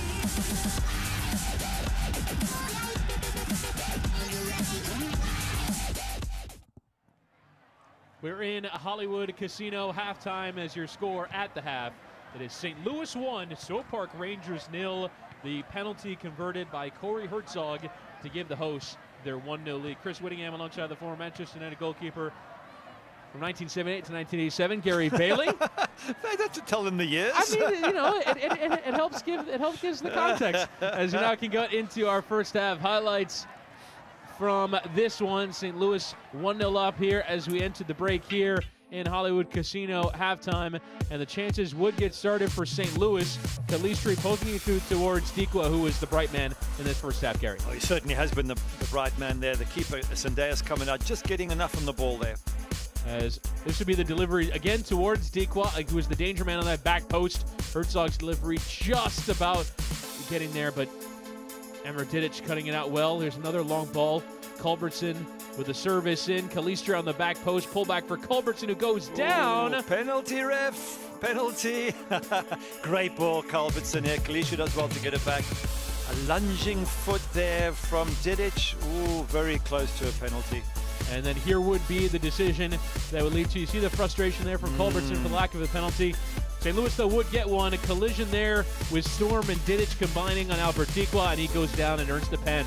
Yeah, that time the penalty given. Didic again getting involved there. Maybe you can let the player run past you because he's still on the edge of the box, and tucked away by Corey Herzog there to double his goal tally from 1 to 2 for the season. And both coming from the penalty spot as well, sending Adrian Sendejas the wrong way and giving St. Louis the 1-0 advantage. Here would be a chance for Swope Park just before the end of the half. Good service in there from Chase Minter. Yeah, and a good punch away from Tomas Gomez there. Very brave. Graham Smith arriving to be on the other end of that. Here, Didic would get a header, coming together with Dikwa in the area, who would be fine to carry on. Again, a good looping ball in there, but not too much threatening from the header from Didic. Yep, keeper comfortable with that. And here they came again. Last 10 minutes, they look very sharp, Swope Park Rangers. Yeah, it was Blackwood playing in Rebellon, and Harris was there on the pullback. But in the end, not too much danger in it. Yeah, but they certainly created a lot more chance in the last 10 minutes, Swope, than the entire previous 35 minutes, and even managed to get the position back from 60-40 to 50-50. You see there, the shots a fairly low number from either team, but it did feel like scoring chances, the impetus was there from both teams, even if it didn't necessarily lead to attempts on target. Yeah, shots on target can be misleading. You're right. You know, balls flashed across the goal can be an equally good chance. And certainly St. Louis had a number of efforts, mostly aimed at Dikwa, running behind the back four, causing all sorts of problems in those first 30 or so minutes for Swope Park Rangers. Now the big question, though, is can Swope come back second half and make a game of this. 1-0 down at halftime. They looked pretty sharp in those last 10 minutes of the first half. And we'll see how it ends up producing this second half now as you see the teams filing back out from the locker room. Interesting setup here at St. Louis where they go through the crowd and out onto the pitch. Yeah, well, it should fire them up. Certainly the crowd will tell you what they're thinking if you're not playing well. So you don't want to run that gauntlet too often, but there is Herzog. You don't want to go to the half 3-0 down necessarily. No. Then you find a different way into the locker room. Even if you have to get carried off 5 minutes on time.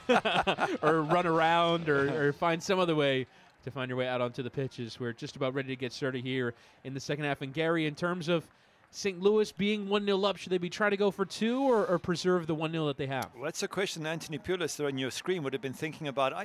I believe he must go for the second. This is a very good Swope Park Rangers side. They can score. They might very well score. If you're St. Louis, you want to get a second and a third if you can and try and put this thing to bed. And certainly up front with Dikwa and Herzog that looks sharp. Lewis Hilton's put some good balls in there.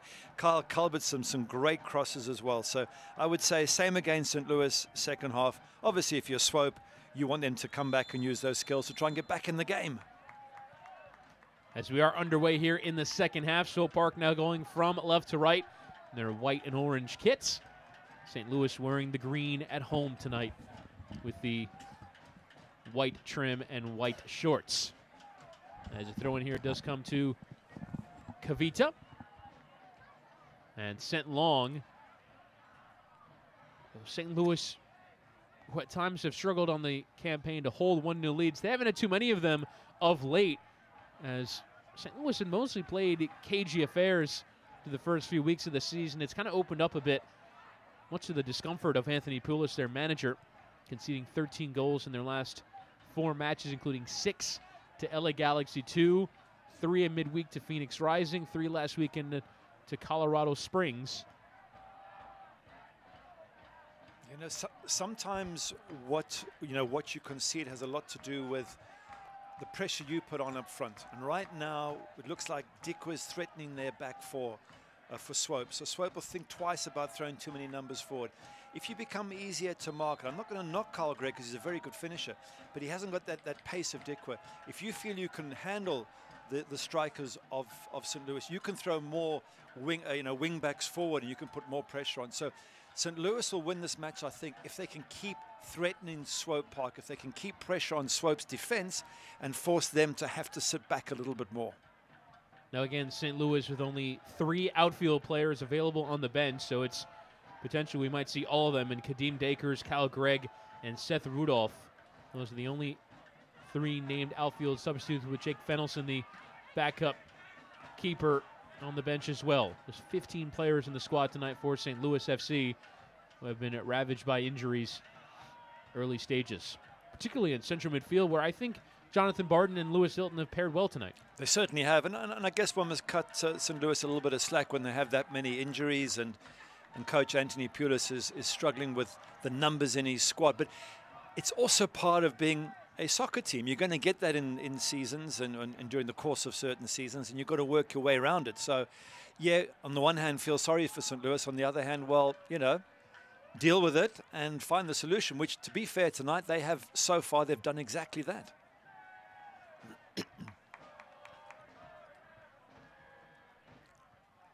As Dikwa will carry on his way.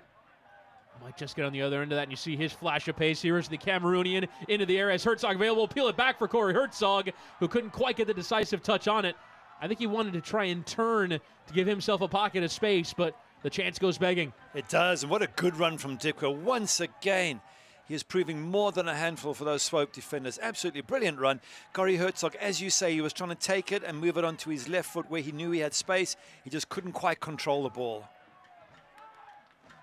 As the ball is cut out there and played there from Stanley. You see the composure from a player 17 years of age on the ball, and that certainly is encouraging. This ball is played up the line, but to neither Stanley nor Culbertson. Is of another look at the chance here from Albert Dikwa, who basically started his run on the halfway line and worked around multiple defenders to see that burst of pace. Oh, fantastic pace there. Head up.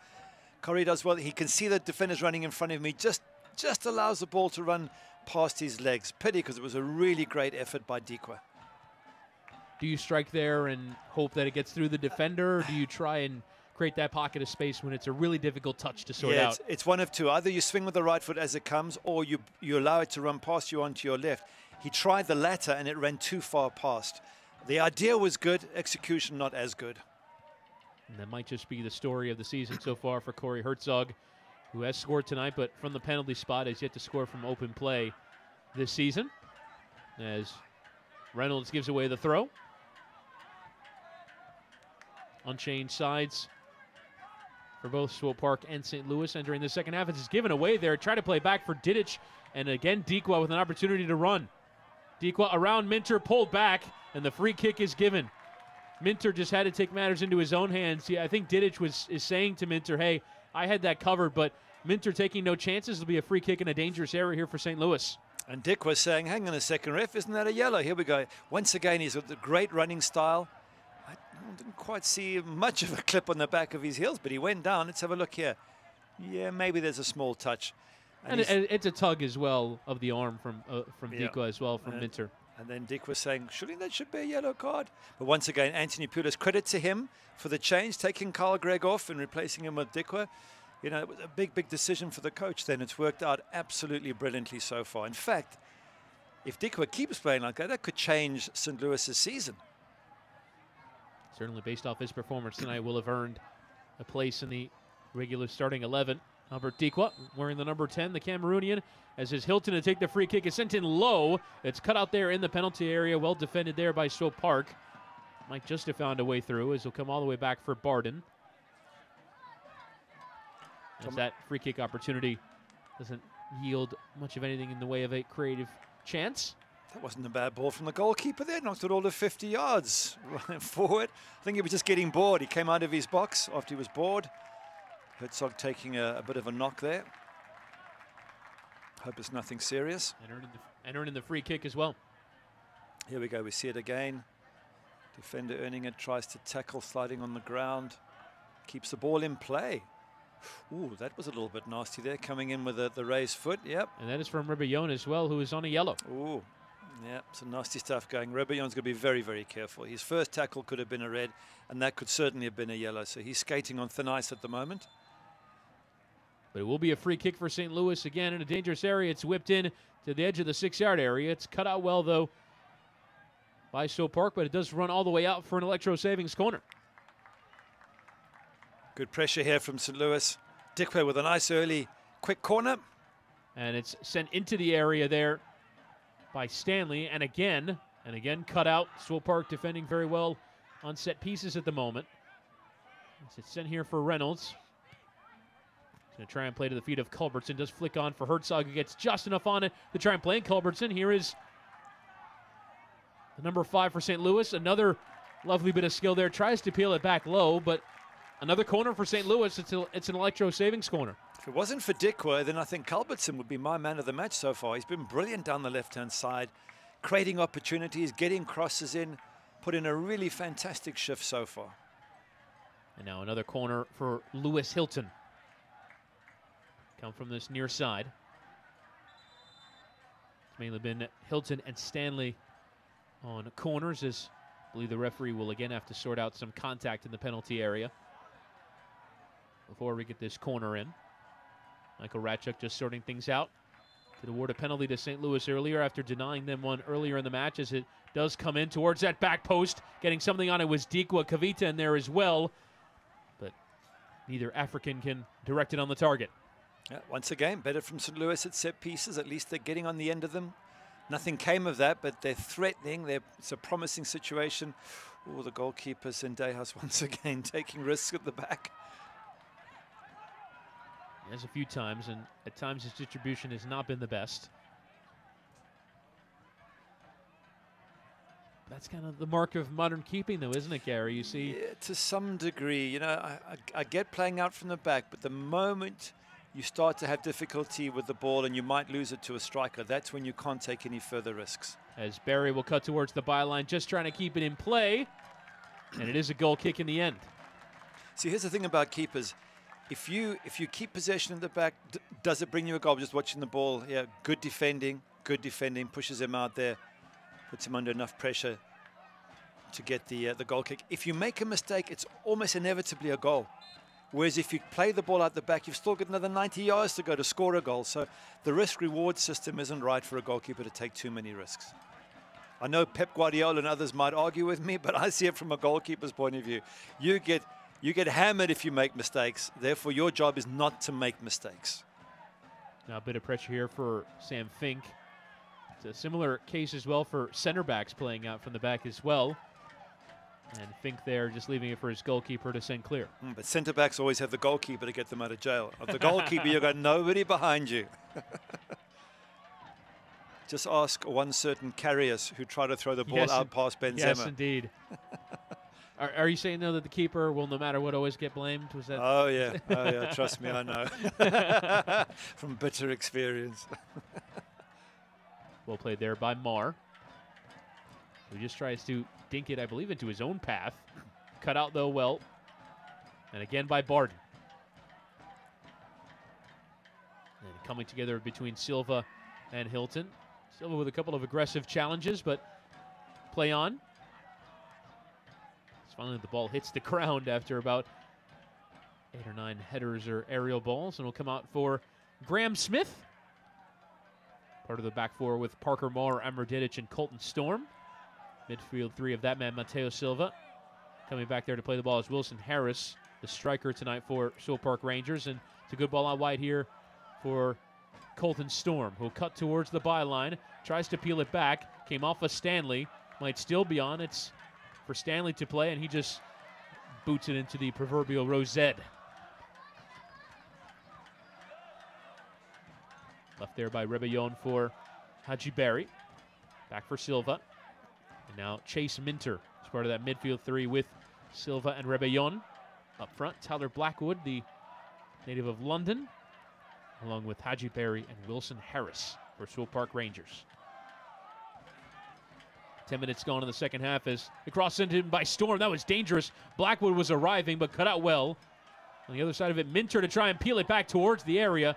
And Gomez diving towards his near post to slow down the cross shot attempt there from Chase Minter. Yeah, well done, St. Louis. They're defending well now. They're defending in numbers with great commitment. They really have put in a solid shift today. And this is what they were like early on in the season. They could hold on to these leads. So let's see if it's the old St. Louis back to their normal ways. As Hilton going for the long switch towards Calistri. And St. Louis will play possession. Down the line there in the direction of Calistri, but not quite what Manuel Cavita was looking for. Cavita coming over from Puerto Rico FC in NASL. As the ball is played into the path here of Herzog. He's got options either side of him now. We'll play in the run of Calistri towards the back post, and Dikwa! That's an incredible miss from Dikwa. He's been the star of the show for St. Louis. Great ball into him. That needed nothing more than just a straightforward touch in the back of the net, and he's missed it. I don't believe it. He was my man of the match until now. Earns the penalty, but unable to make it 2-0 as you get a look again. This is a great move from St. Louis. Calistri with the ball towards that back post, and he'll be ruining that miss. You certainly will, because at 2-0 up, suddenly you're in control of the game, St. Louis, whereas now Swope Park Rangers, we know what a good side they are, good strikers they have. They could punish St. Louis for that miss rather. And they might do so right now with Barry leaving it for Colton Storm into the penalty area. There's a good ball to the feet of Rebellon, who peels it back, and it's cut out well in the area by Sam Fink. That was dangerous from Swope Park. I'm just wondering if Rebellon couldn't have had a shot. He turned, he was only about 8 yards out, had a decent angle, tried to pass it, but I thought he could have had a dip on target there. Wonder if that's what Paulo Nagamura, the manager of Swope Park, is thinking. This is a great ball in from Storm. And as you mentioned there, Gary, opportunity to strike there for Rebellon, but in the end, it is a corner, though, for Swope Park. Dikwa coming back after that miss. Mustn't let it bother him. He's done so well in this game so far. And maybe there'll be another chance to put this game to bed for St. Louis. That'll be a corner for Minter to loft in. aerial, one there by Didic. And it comes all the way through, and easy work for Gomez in the end.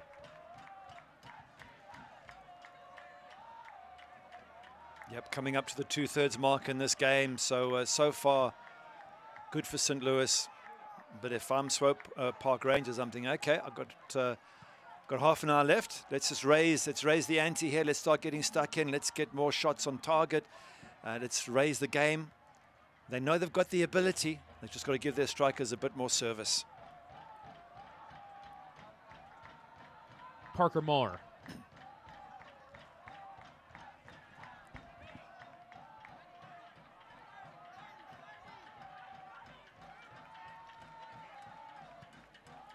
Remember, Didic sending it long towards the other side for Minter, whose header wasn't quite what he wanted. Handled there awkwardly by Smith. Dikwa putting everyone in wide under pressure, but in the end settled well there by Zendejas.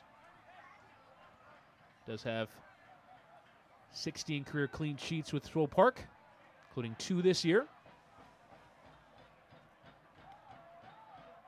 It's an under 20 player at Tijuana in Liga MX. As here is Silva, the Brazilian, setting it long for the path of Colton Stormer. Gets around Culbertson. Again, can he find the right ball? Peels it towards Minter, and you see Storm frustrated there. He got the weight wrong on that ball. It was a decent idea, though. It was a good run. His weight on the ball was wrong. Plus, there was a couple of other runners that he could have maybe played in earlier. But the idea is good. Have a look at the run. The run is excellent. I'm just thinking coming up now, play it to the right. And he misses that chance. Then there's another one to the right he misses. And the one he chooses wasn't a bad option. It's just a bad ball. So frustrating for Storm. Had a couple of good runs in this second half down that right-hand side. It was the 14th pick in the MLS draft a year ago. Flicked on there by Culbertson. Storm, the product of the University of North Carolina at Chapel Hill.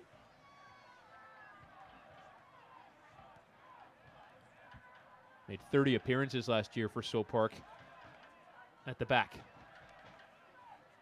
Turn there from Marr for Minter, who has drifted out wide a few more times tonight. You see Wilson Harris coming back for the ball. He hasn't had too much of it tonight. No, he hasn't. The service up front for Swope's been very poor. And frustrating for them because they've got some talented strikers, and for some reason they haven't got it. I think you have to give St. Louis credit. They've really battled from the very beginning. They've put in a shift. They've closed Swope down. They've given them very, very little outlet. They've kicked and shoved and battled. There again, they're winning the loose ball, and that's deprived the Swope strikers of a regular service. And you see Storm, who I think was on his way, but it just didn't quite get settled in his feet, so it'll be a throw in here for St. Louis. The 17-year-old Aiden Stanley to take. This really is his first major run in the team. Obviously, as such a young player, is committed to Duke University, but given his prowess in USL this year, you wonder if he might just continue on professionally. Wow, Duke University, that's a great place to go and study. But Anthony Pulis is more concerned about getting points, and certainly winning games. And Stanley has helped him in that effort, playing at left back on this campaign. As will be a free kick here for St. Louis and Lewis Hilton. Stanley also there over it.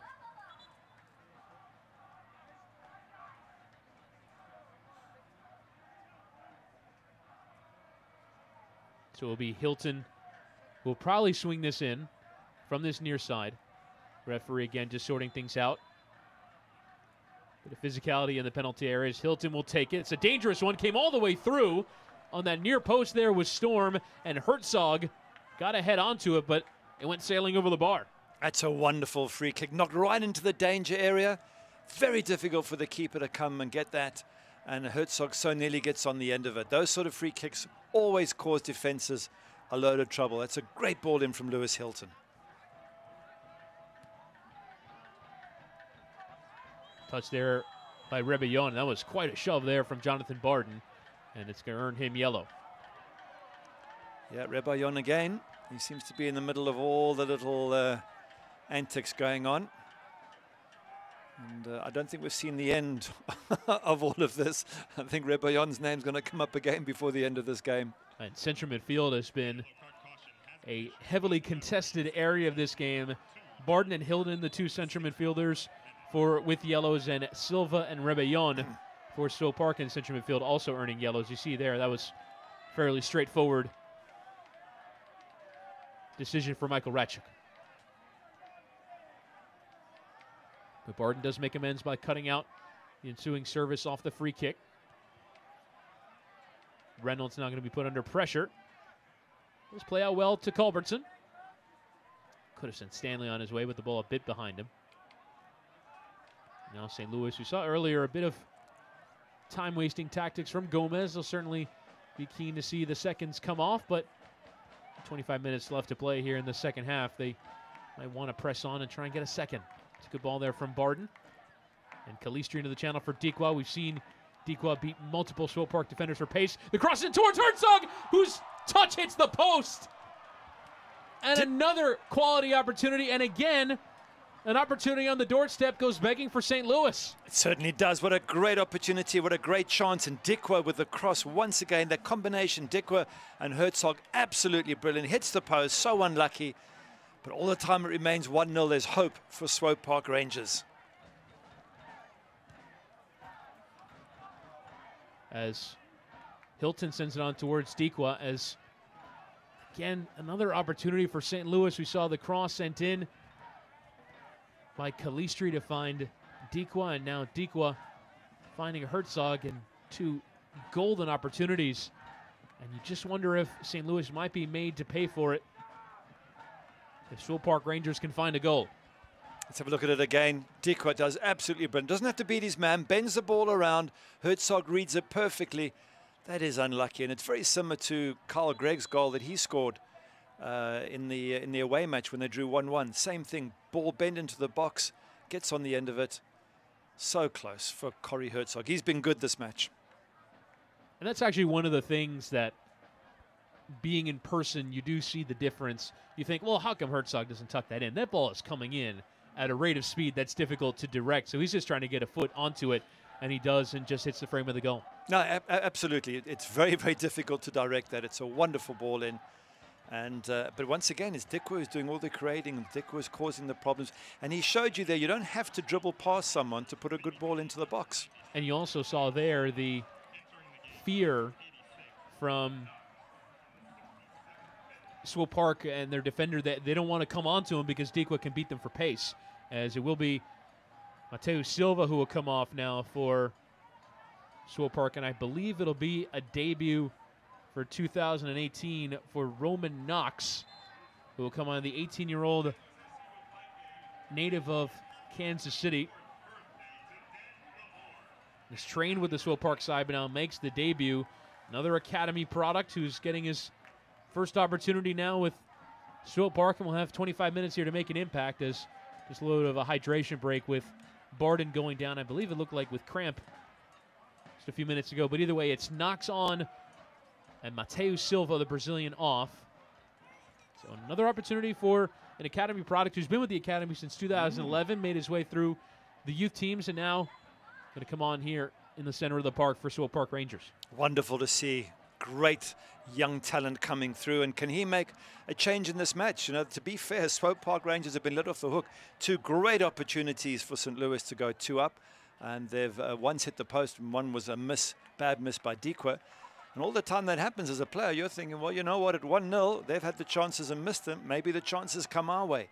And could it be this young Roman Knox who's part of creating those opportunities for Swope?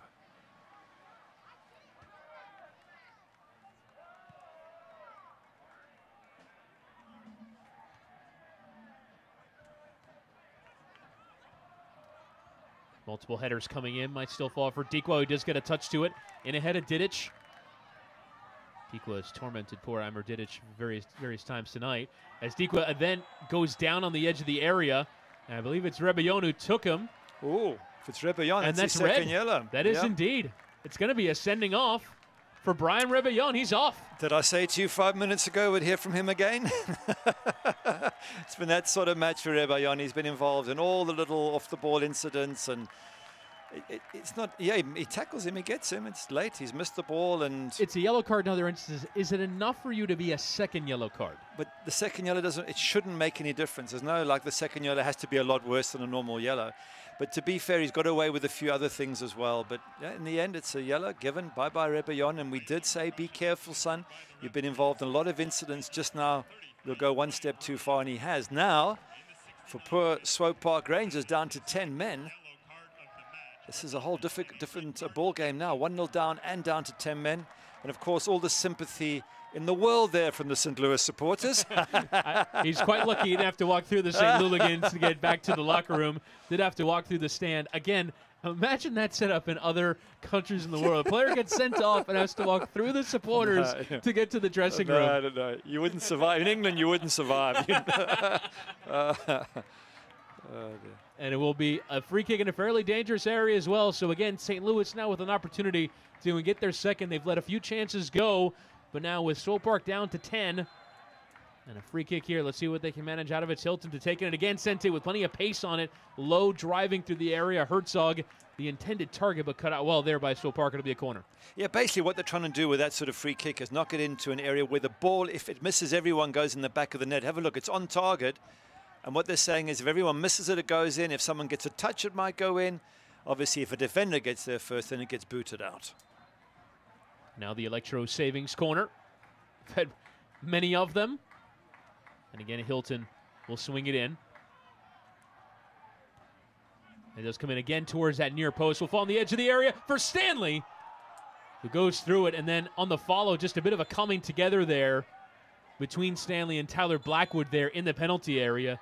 And you see there just sort of the ferocity in trying to hit that. Stanley's forward momentum going into the Englishman Blackwood, who stays down. Yeah, it seems to be a mistaken collision. I thought for a second maybe it was a block by Blackwood on Stanley, but not the case. Let's have a look at it again, perhaps, and we'll see whether there was anything untoward about it. But it just seems to be a clash, and in fact, Blackwood's down and looks like he's a little bit dazed there.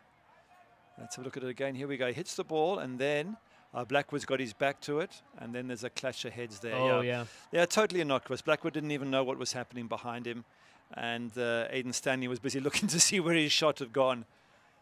And tried to sort of separate himself with his arms, but didn't quite in time before they clashed heads. So now what happens here? It's a drop ball.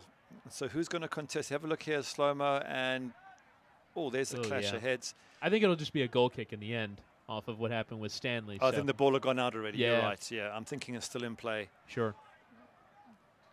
Yep. Hopefully they're both okay. Nothing malicious in that at all. You just wonder if maybe there's concussion protocol there for Blackwood, given the coming together of their heads, but it does seem like they'll be okay to carry on.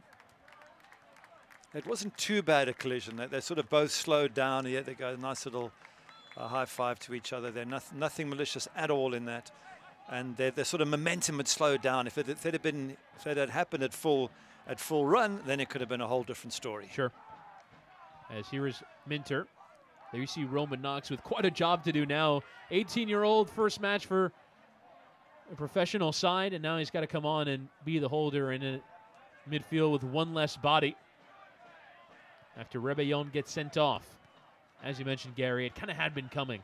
Yeah, we thought as much. And what happens is when you're on a yellow, you have to do the opposite of what he does. You have to keep your nose clean. You've got to keep out of trouble, out of tackles, out of everything. He seemed to go looking for it as if he was settling old scores. And he got a couple of St. Louis players booked, to be fair, including Barden. He got him booked. But in the end, you then make one mistake too many and off you go. So pity to see him off the pitch. Perhaps lesson learned for him in future. And now the question is, can a 10-man Swope get back into this match? They're only 1-0 down. It's possible. Scores from other matches in USL coming in the Western Conference. Reno 1868 winning in Oklahoma City by 2-1.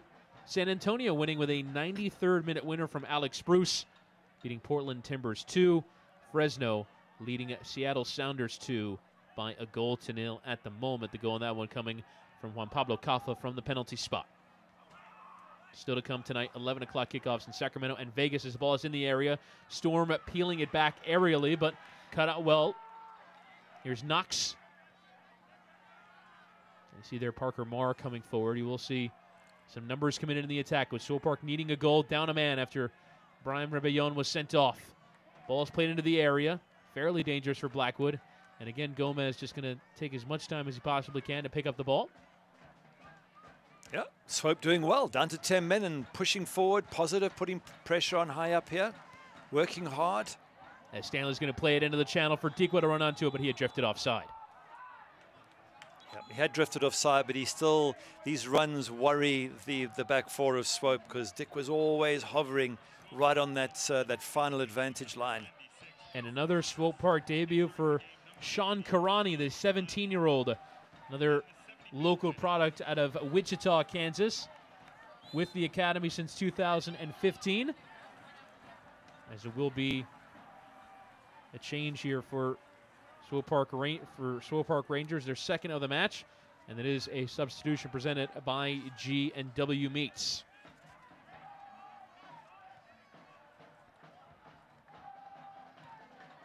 So a pair of academy debutants for Swope Park Rangers certainly makes for an interesting final 15 minutes here, as now Dikwa with an opportunity, had the run of Culbertson available, who was probably just concerned with him being off. Hilton. And Culbertson, who came back to receive the ball. There's a run of Herzog in the penalty area, try and play it towards him, cut up by Didic. And now sent on there to the run of Blackwood. Here is the substitute Sean Karani trying to put some pressure on. Karani is again also coming through the sides in the Sporting Academy from U16 to U19, now with Swope Park Rangers.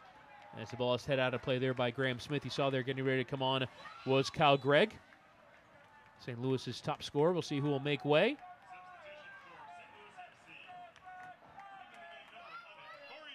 And it'll be Corey Herzog who will make way, so the converter of the penalty will come off. And again, St. Louis's top scorer this season, Kyle Gregg, excuse me, does not start tonight with Dikwa preferred, and you kind of saw why tonight, Gary. Oh, absolutely. I'm looking for this is Corey's goal that put them one up from the penalty. I'm just looking at Dikwa and Gregg and seeing how they combine, because Dikwa and Corey Herzog were very good. Perhaps Gregg could take it up another level. He is the top goal scorer, and maybe the coach, Anthony Pulis, has found the combination, or might find the combination, that can really cause a lot of trouble. And another opportunity here for St. Louis, and Calistri! 2-0! Great strike from Calistri there, absolutely brilliant. Gets it in the back of the net. Seconds after Carl Gregg comes on, he gets a hug from Gregg. But that's the goal they were waiting for, St. Louis. Try and close this match down, and they're now comfortably 2-0 up. And the chance coming very quickly off the change, and it's Joey Calistri finding his second goal of the campaign, and St. Louis get the much-needed second goal. It was Swope Park Rangers down a man. It's a good flick-down ball, and it's Gregg who will get the assist straight away coming on and making the impact. Was that his first touch of the ball, Gregg? You'd have to say. Very impressive substitution, and good to see St. Louis. They've had a rough time the last, 6 or 7 games, and now looks like, unless they do anything silly, looks like they can get away with a good 3-point win and maybe even a clean sheet. And the replay of that goal was delivered by Domino's and Joey Calistri. Well done by St. Louis to lead by 2-0, and certainly on the form guide, this result would be an upset, but certainly if you've been watching this match, this is a St. Louis side well worth their lead. It's another opportunity on again for Calistri. Clips toward the back post, and Gregg, who sure was being tugged, and then goes down after another challenge. Play on, says the referee, and Culbertson sending the cross back and out of play. And Gregg is going to wonder how he didn't get a penalty. Yeah, there was a definite tug there, and the referee was in two minds. He's given one penalty already. Have a look. Ball in, great ball in. Is he being held by his arm? Oh, I thought there was almost enough. That's just an unlucky coming together afterwards. Good ball in. Oh, it's hard to call though, isn't it? It's that Ramos thing, grabbing the arm, and is it part of natural play or not? I just didn't think there was enough there for the ref to give it, but ever so close. And Carl Gregg coming on, his first 2 touches, one's an assist and one's a penalty appeal, so he really has made an impact. And St. Louis also pressing on to try and get 3 and maybe 4, particularly with Swope down a man, and now again given away in the center of the park. Culbertson doesn't have too many options with him, so just we'll peel it back here for Hilton. St. Louis certainly turned in an impressive performance tonight. And now just taking advantage of the fact that they are a man up with Brian Rebellon sent off. Calistri trying to play into the channel for Dikwa, who again will settle possession. This is quality here from the hosts. Hilton to strike from a long way out. Took a deflection on the way through off Didic. And you see there Hilton wanting some press. Try and win the ball back. And it's Roman Knox who'll be put under pressure. And Knox just settling it out with Didic, who again plays a dangerous ball. And if the pressure was on, and Dikwa does finally apply it, and it yields a giveaway, but in a foul manner in the judgment of Michael Ratchik. As you will have another change here for St. Louis. It'll be Joey Calistri, the goal scorer, with his last meaningful impact of the match. And Kadeem Dakers will come on. As you have a look again here, Greg flicking off for Calistri. It's a good assist by Greg. He puts it into Calistri's path nicely for him to bring it down. He's got time to bring it down. It's a good strike into the corner. Good finish there. And it's been a perfect day all round for St. Louis so far. Still 10 minutes to go. Things can change, but keeping a clean sheet, scoring the goals, seeing your strikers combining well together. And even before Swope had a man sent off, they were pressing on for a second goal. So the kind of approach that Anthony Poulos would like, as that is another G&W Meats substitution for St. Louis FC with Kadeem Dakers coming on. Just one outfield player left to throw, and that's Seth Rudolph.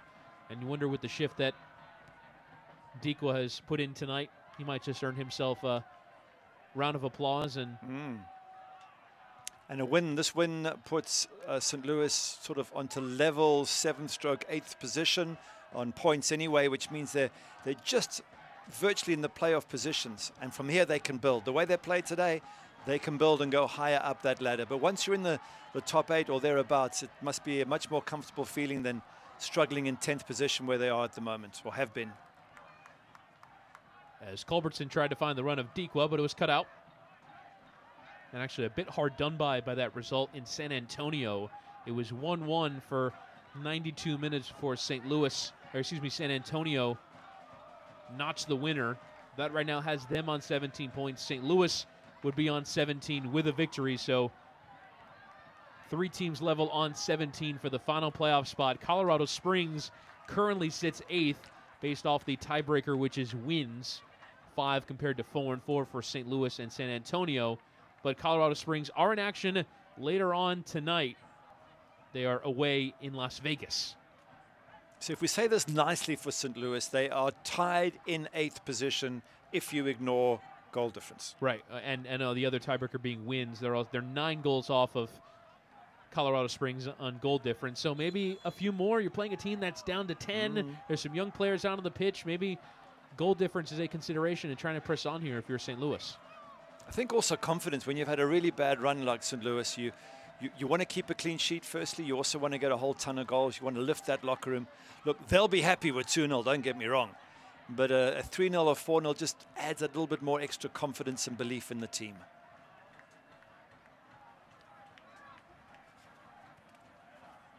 As it will be a free kick here taken quickly by Stanley and Hilton. Now Dikwa with a bit, or rather Dakers with a bit of space. We'll play it out for Kavita. This is a decent opportunity for St. Louis. Peels it back. It was towards Dikwa. Will fall for Culbertson in the end. Culbertson to strike! And that wasn't far away. Wow, that was a strike from Culbertson. I thought that was flying in the top corner for a moment. Just goes over, but Swope so slow to close down at the back there. I was thinking for a moment maybe the whistle had gone. So maybe they're just sort of given up hope at this stage, or they get a little bit tired because they're playing with 10 men. But poor defense there by Swope. This match is brought to you by Toyota. Be sure to visit one of these 7 local St. Louis area Toyota dealers. As it will be a throw-in for Blackwood. Swope Park have really struggled to create much in the second half, and especially since going down to 10. As Barry tried to play into the channel for Minter, but cut out well. Now Karani going to try and put Reynolds under a bit of pressure, but We've seen some calm play from St. Louis out of the back tonight, as Greg will leave for Dikwa. Does eventually give away. No real outlet. And now here's Knox sliding into the path of Blackwood. Decent touch to try and work around Reynolds. He might still get onto it. Reynolds into the path of Karani. Turning it and leaving it for Colton Storm. Carries on his way. Storm around 2 defenders, but not around the 3rd. And cleared there by Aiden Stanley. Good defending from St. Louis, trying to hold on to that clean sheet. Always good for confidence if you can do that.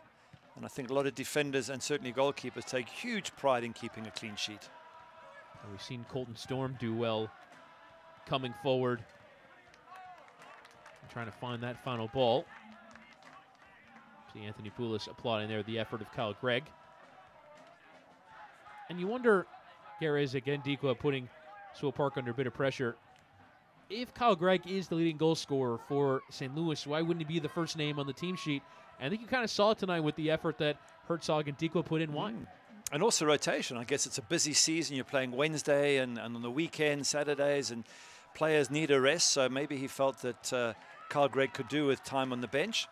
And it's worked out for the manager, no matter how. It's a good ball in here, by the way. It's Minter in the direction of Blackwood. It's cut out well by Sam Fink. It's just saying, you know, sometimes it works well that you give a player a rest. He comes on and looks sharp, as Kyle Gregg does. Kyle knows that Corey Herzog is a good player and could take his place. He's playing for his position. You know, it's a winning team. The players put pressure on each other. Minter again from a long way out. And Gomez was threatened. That going just wide. It was good strike as well. Gomez thought it might go in, so he does what all goalkeepers should do, which is just cover, make 100% sure. Better game for Thomas Gomez tonight. Really struggled in midweek, allowed 3 goals in, of which we said earlier on, at least one of those was his fault, maybe even partly. This, you know, I think the first one he was caught wrong-footed. The third one he could have done more. So a much better game from today, and he'll be delighted if this stays as a clean sheet. And he also saw there a Golden Glove winner. As you see, it will be a final change for St. Louis, and it's Culbertson who just went down that will come off. I've just seen 1 or 2 players for St. Louis tonight coming off with a bit of cramp. Well, they've worked hard, St. Louis. From the very beginning, they were putting in a shift. They were closing down. They were running. They've been absolutely fantastic. They really wanted to win this one. And to be honest with you, I think they put in a little bit more effort than Swope Park. It wasn't that Swope Park didn't try, so that St. Louis really went the extra mile and Swope didn't match them. And certainly for the sake of Anthony Poulos, you would hope that this is an injury because he's already short of squad and short of options. And Culbertson will come off here. But on a hot and humid night as well, to put in that kind of a shift, you've seen when it's taken out of some of these St. Louis players. Culbertson was brilliant tonight, stunning down that left side. Some great balls in, great crosses. He was, as I say, he's my second man of the match. I think Dikwa walks away with it. Dikwa was absolutely brilliant, except that one he missed from about 3 yards up. Other than that, he was stunning on the night. And nearly had an assist as well for the chance for Herzog. It could be a penalty one, a goal, and an assist for Dikwa, but so far just the penalty one. But it really, the goals and the assists don't really sort of sum up his impact tonight. Is that a different type of hat trick? You know, you get hat tricks where it's left foot, right foot header, then you get a hat trick where it's an assist, a penalty, a goal. As it's sent long up towards Dikwa, but it's cut out there by Swope Park, who have a fairly deep defensive line at the moment. Now Hilton will just maintain here. Here you see Seth Rudolph, who just came on. Now Dakers going to try and play in Rudolph, but cut out by Storm. And now Karani coming back. Sean Karani giving away, and an opportunity for Kyle Gregg, who just sends it towards that stand in behind the goal. Kyle Gregg doing what all good strikers do. They see the white of the frame of the goal and they just shoot. That's what he did. But his manager's going to be happy, Anthony Poulos. He's been under a lot of pressure, some poor results last 5 or 6 weeks. And this will really please him. The effort, the way in which they won it, the fact they hit the post, and Dikwa had an open goal. It could have been 3 or 4-0. I don't think the coach can find much to be unhappy with tonight. And like we mentioned, straight again into the playoff chase with the win tonight. We had mentioned earlier on their form dating back to last season. Good night for the fans to come out after seeing just 4 wins from 21 from this St. Louis side. Yeah, that is a bad run, 4 wins from 21. Barden poking into the path of Gregg, but the assistant's flag had gone up for offside. And besides which, those St. Louis fans had to wait 30 minutes for the lightning delay. As well. So they deserve the goals. Go on, the St. Louligans. We'll continue on in full voice. Here's Storm. And Karani. Don't see too many 1v1 situations towards the byline, trying to work around multiple defenders, but Stanley giving away the corner. Yeah, you can see that the commitment there. Stanley annoyed with himself. He gave away the corner. This is 1 minute or thereabouts to go from the end of the game, and St. Louis still fired up, desperate to make sure that they win this game. It's a great attitude to see. And Minter, who's seen a few of those lofted crosses in over everyone, but does come out for Haji Berry at the other side. Cut out well, though, by Reynolds, and now counterattack on here through Kyle Gregg. And Dikwa. Does he have one last sprint in him? Likes to try and feed Gregg, but a bit behind him and given away. It's a decent ball between the lines there, trying to find the run of Blackwood. And Gomez, again, will just dive on it. A little bit of antics from the keeper there every time he gets the ball. But I guess it is legitimate time wasting. As Gomez will just send long. So St. Louis probably just about to see out a comfortable victory here at home. Will be a third win in 6 at their home ground.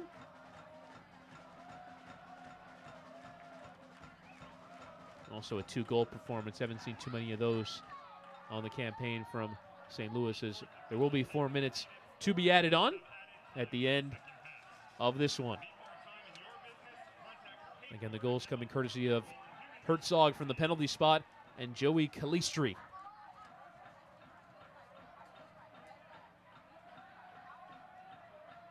As the throw-in will be taken here by Swope Park, who will certainly go back to the drawing board. Yeah, there's the coach there. Nagamura just pondering what went wrong. And certainly the red card for Rebaillon didn't help it. 1-0 down when that red card came, the second yellow. They were still in this game, Swope Park Rangers. They're still in it. They had a chance. And then after that, they went 2-0 down and game over. So, you know, manager won't be happy with that, Nagamura. I'm sure he'll have a little word with Rebaillon and say, you know, you've got to manage your game a little bit more cleverly. And he'll take some learnings from this match, Nagamura, but somehow the commitment of Swope was not equal to that of St. Louis. And I think that's going to worry the coach. Should say, though, arguably without their 2 best players tonight, as again, this is Dakers on his way. And he just loses out. Swope Park without Carlton Belmar tonight, the league's leading goal scorer, and Juan Kamal, who has really been the distribution center in the middle of the park for Swope Park.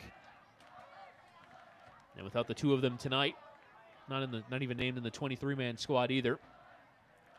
Yep, difficult when you lose your best players, but you were saying earlier St. Louis have lost a couple of important players themselves, and this is part of the challenge of the league season. Is throughout the league you will lose players for various reasons, and it's how you manage that, who you bring off the bench, and how they perform that's so important. And it's mainly been in midfield for St. Louis. As you have a look at their upcoming fixtures, you saw the next home match against Vera Monarchs next Saturday away at Tulsa, who so far on this campaign have yet to win. 7 draws and 5 losses. St. Louis certainly want to be the first team that loses to Tulsa. As here is Dakers to strike. And straightforward work for Zendejas in the end. Good attitude from St. Louis. Have a look here. They're still pressurizing. There's, what, a minute and a half to go. They're 2-0 up. They're pressurizing. They're running. They're making it difficult for Swope. Really impressed by them. Here's Parker Marr. Can they get a consolation goal? Might be too late to try and make the comeback, but it will be a free kick here as Dakers. There you see the talking to. Yeah, those hands mean no more. You've pointed one place and said there's 1 tackle, a 2nd tackle, no more. If it happens again, yellow card. But given there's less than a minute left, I think Dakers is okay. They come on as a sub. The 26-year-old Dakers coming from Louisville and from FC Cincinnati, so 2 of the stronger Eastern Conference sides As the free kick is left for Minter to swing in. Came through it, and I believe off of a green shirt on the way in, and it was Reynolds who might have gotten something on it. And it will be a corner out the other side. Oh, Aiden Stanley, perhaps he got on the end of it as well. But again, good solid defending, commitment from St. Louis. Right up until the last moments. And again, coming together in the penalty area. We've seen more than a few of these for Michael Radchuk to sort out. Plenty of dark arts of defending in there, pushing and tugging and threatening. As will be Minter who will take the corner. Powerful header coming through, and Dacres with a header out the other side, and he's just probably going to sprint out the final seconds of the clock. Might just try and get a third. Has the run of Rudolph available, and Rudolph sprinted all that way to no avail, as Dacres will carry on. And that is the final whistle. St. Louis pick up a first win in the league since April. They beat Swope Park Rangers by 2-0 with the goals coming from Herzog and from Calistri. A brilliant performance all round there from St. Louis. Nagamura, the coach for Swope Park, he's got to sit down and discuss what went wrong. But Herzog, he was useful. Took the penalty, knocked it away. But for me, the man who stands out, of course, Dikwa. He made the penalty, assisted for goals, caused problems throughout. And we mentioned Culbertson as well with his crosses. But overall, St. Louis worked hard from beginning to end of this match. Fantastic performance and great fans. Those are the fans they did it for. And those fans deserve, after a half-an-hour wait, and what did you say, 4 wins in 21? And without a win since April as well. They had drawn 3 and lost 3 in their last 6 matches in the league. But they get a 2-0 victory tonight over Swope Park Rangers. Again, the goals from Herzog in the first half from the spot, and Joey Calistri in the second half, just to make sure it finishes St. Louis FC 2, Swope Park Rangers 0. We're at Edward Jones full time. Coming up next, the full match highlights and a wrap-up from the Toyota Stadium at St. Louis 2, Swope Park Rangers 0.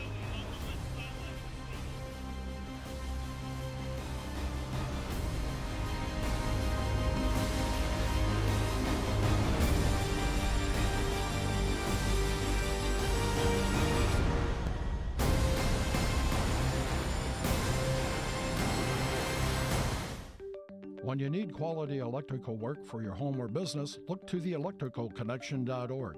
Created as a partnership between IBEW Local 1 electricians and the St. Louis chapter of the National Electrical Contractors Association, the Electrical Connection has been setting the standard for electrical excellence in St. Louis for over 100 years. You can depend on our highly skilled and trained workforce, your #1 source for quality electrical and communication contractors, electricalconnection.org. Spring is coming. Enjoy the season with a great deal on a new Toyota. Like low APR financing on the technology-loaded Corolla, the adventurous RAV4, the rugged Tundra, and more. I'm rebuilding the deck? Yep. Okay. Lease a new 2018 RAV4 for $229 per month with $1,000 lease bonus cash. Or get 0% APR financing plus $500 bonus cash. Ready, set, go get your Toyota today. Toyota, let's go places.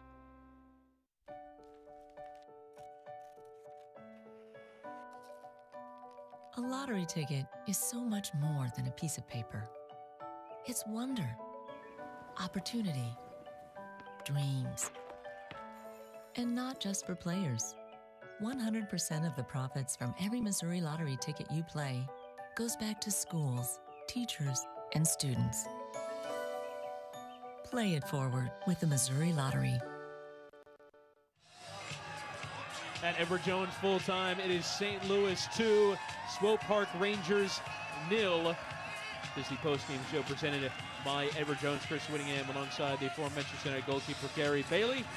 And Gary, a very solid performance that earned St. Louis their first set of 3 points for quite a long while. It had been since April the 21st away from home against Oklahoma City Energy, their first win at home since April the 14th after they beat LA Galaxy 2 by 1-0. And the St. Louis players going over to clap with the St. Louligans, who sing in their appreciation of the performance tonight from the men in green. Yeah, they're soaking it up, the players, and so they should. They were absolutely fantastic tonight. Their commitment was amazing, and it often happens when you have a bad run that it gets to you and you get you get annoyed and angry. But they, from the moment the whistle went, they fought over every ball. They were committed right up until the last kick of the game. They kept the clean sheet. To be fair, it was 2-0. It could have been 3. It could have been 4. And Dikwa, who's taking the plaudits there from the fans, he was absolutely stunning in this game. As we now move to the full match highlights, to take a look at the chances. The cross coming in from Culbertson, Calistri on the back post, and then Culbertson will come in and go down, but no penalty.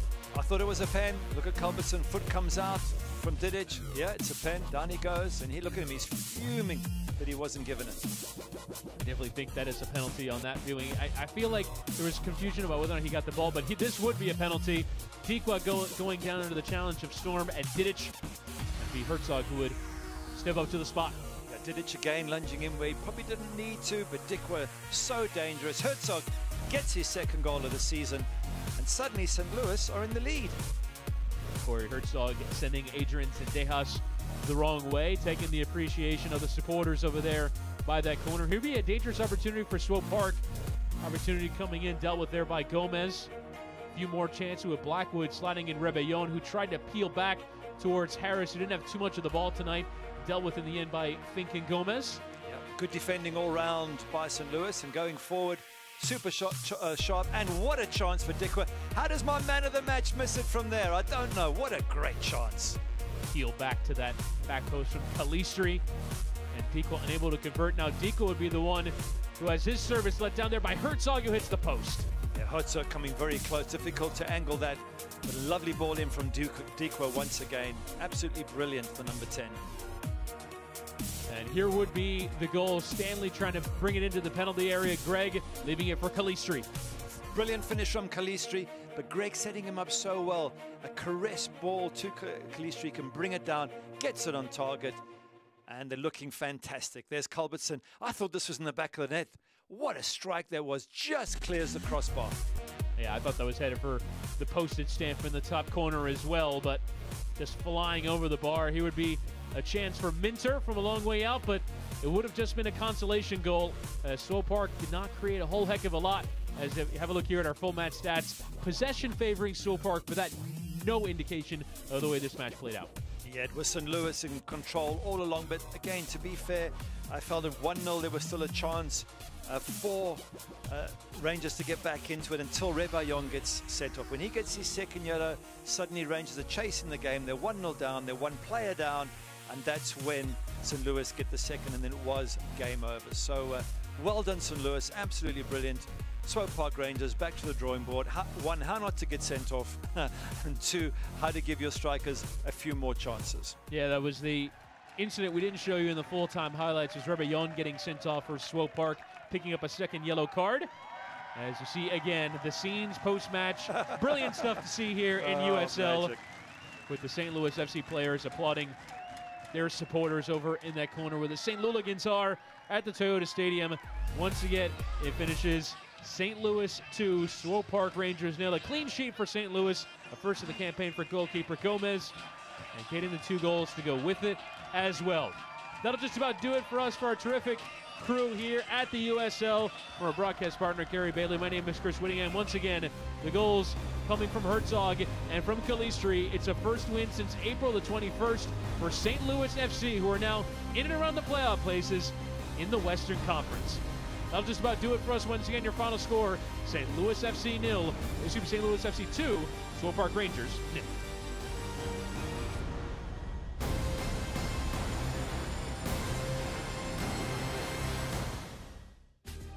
This copyrighted telecast of the United Soccer League may not be retransmitted, rebroadcast, or reproduced without the express written consent of the United Soccer League.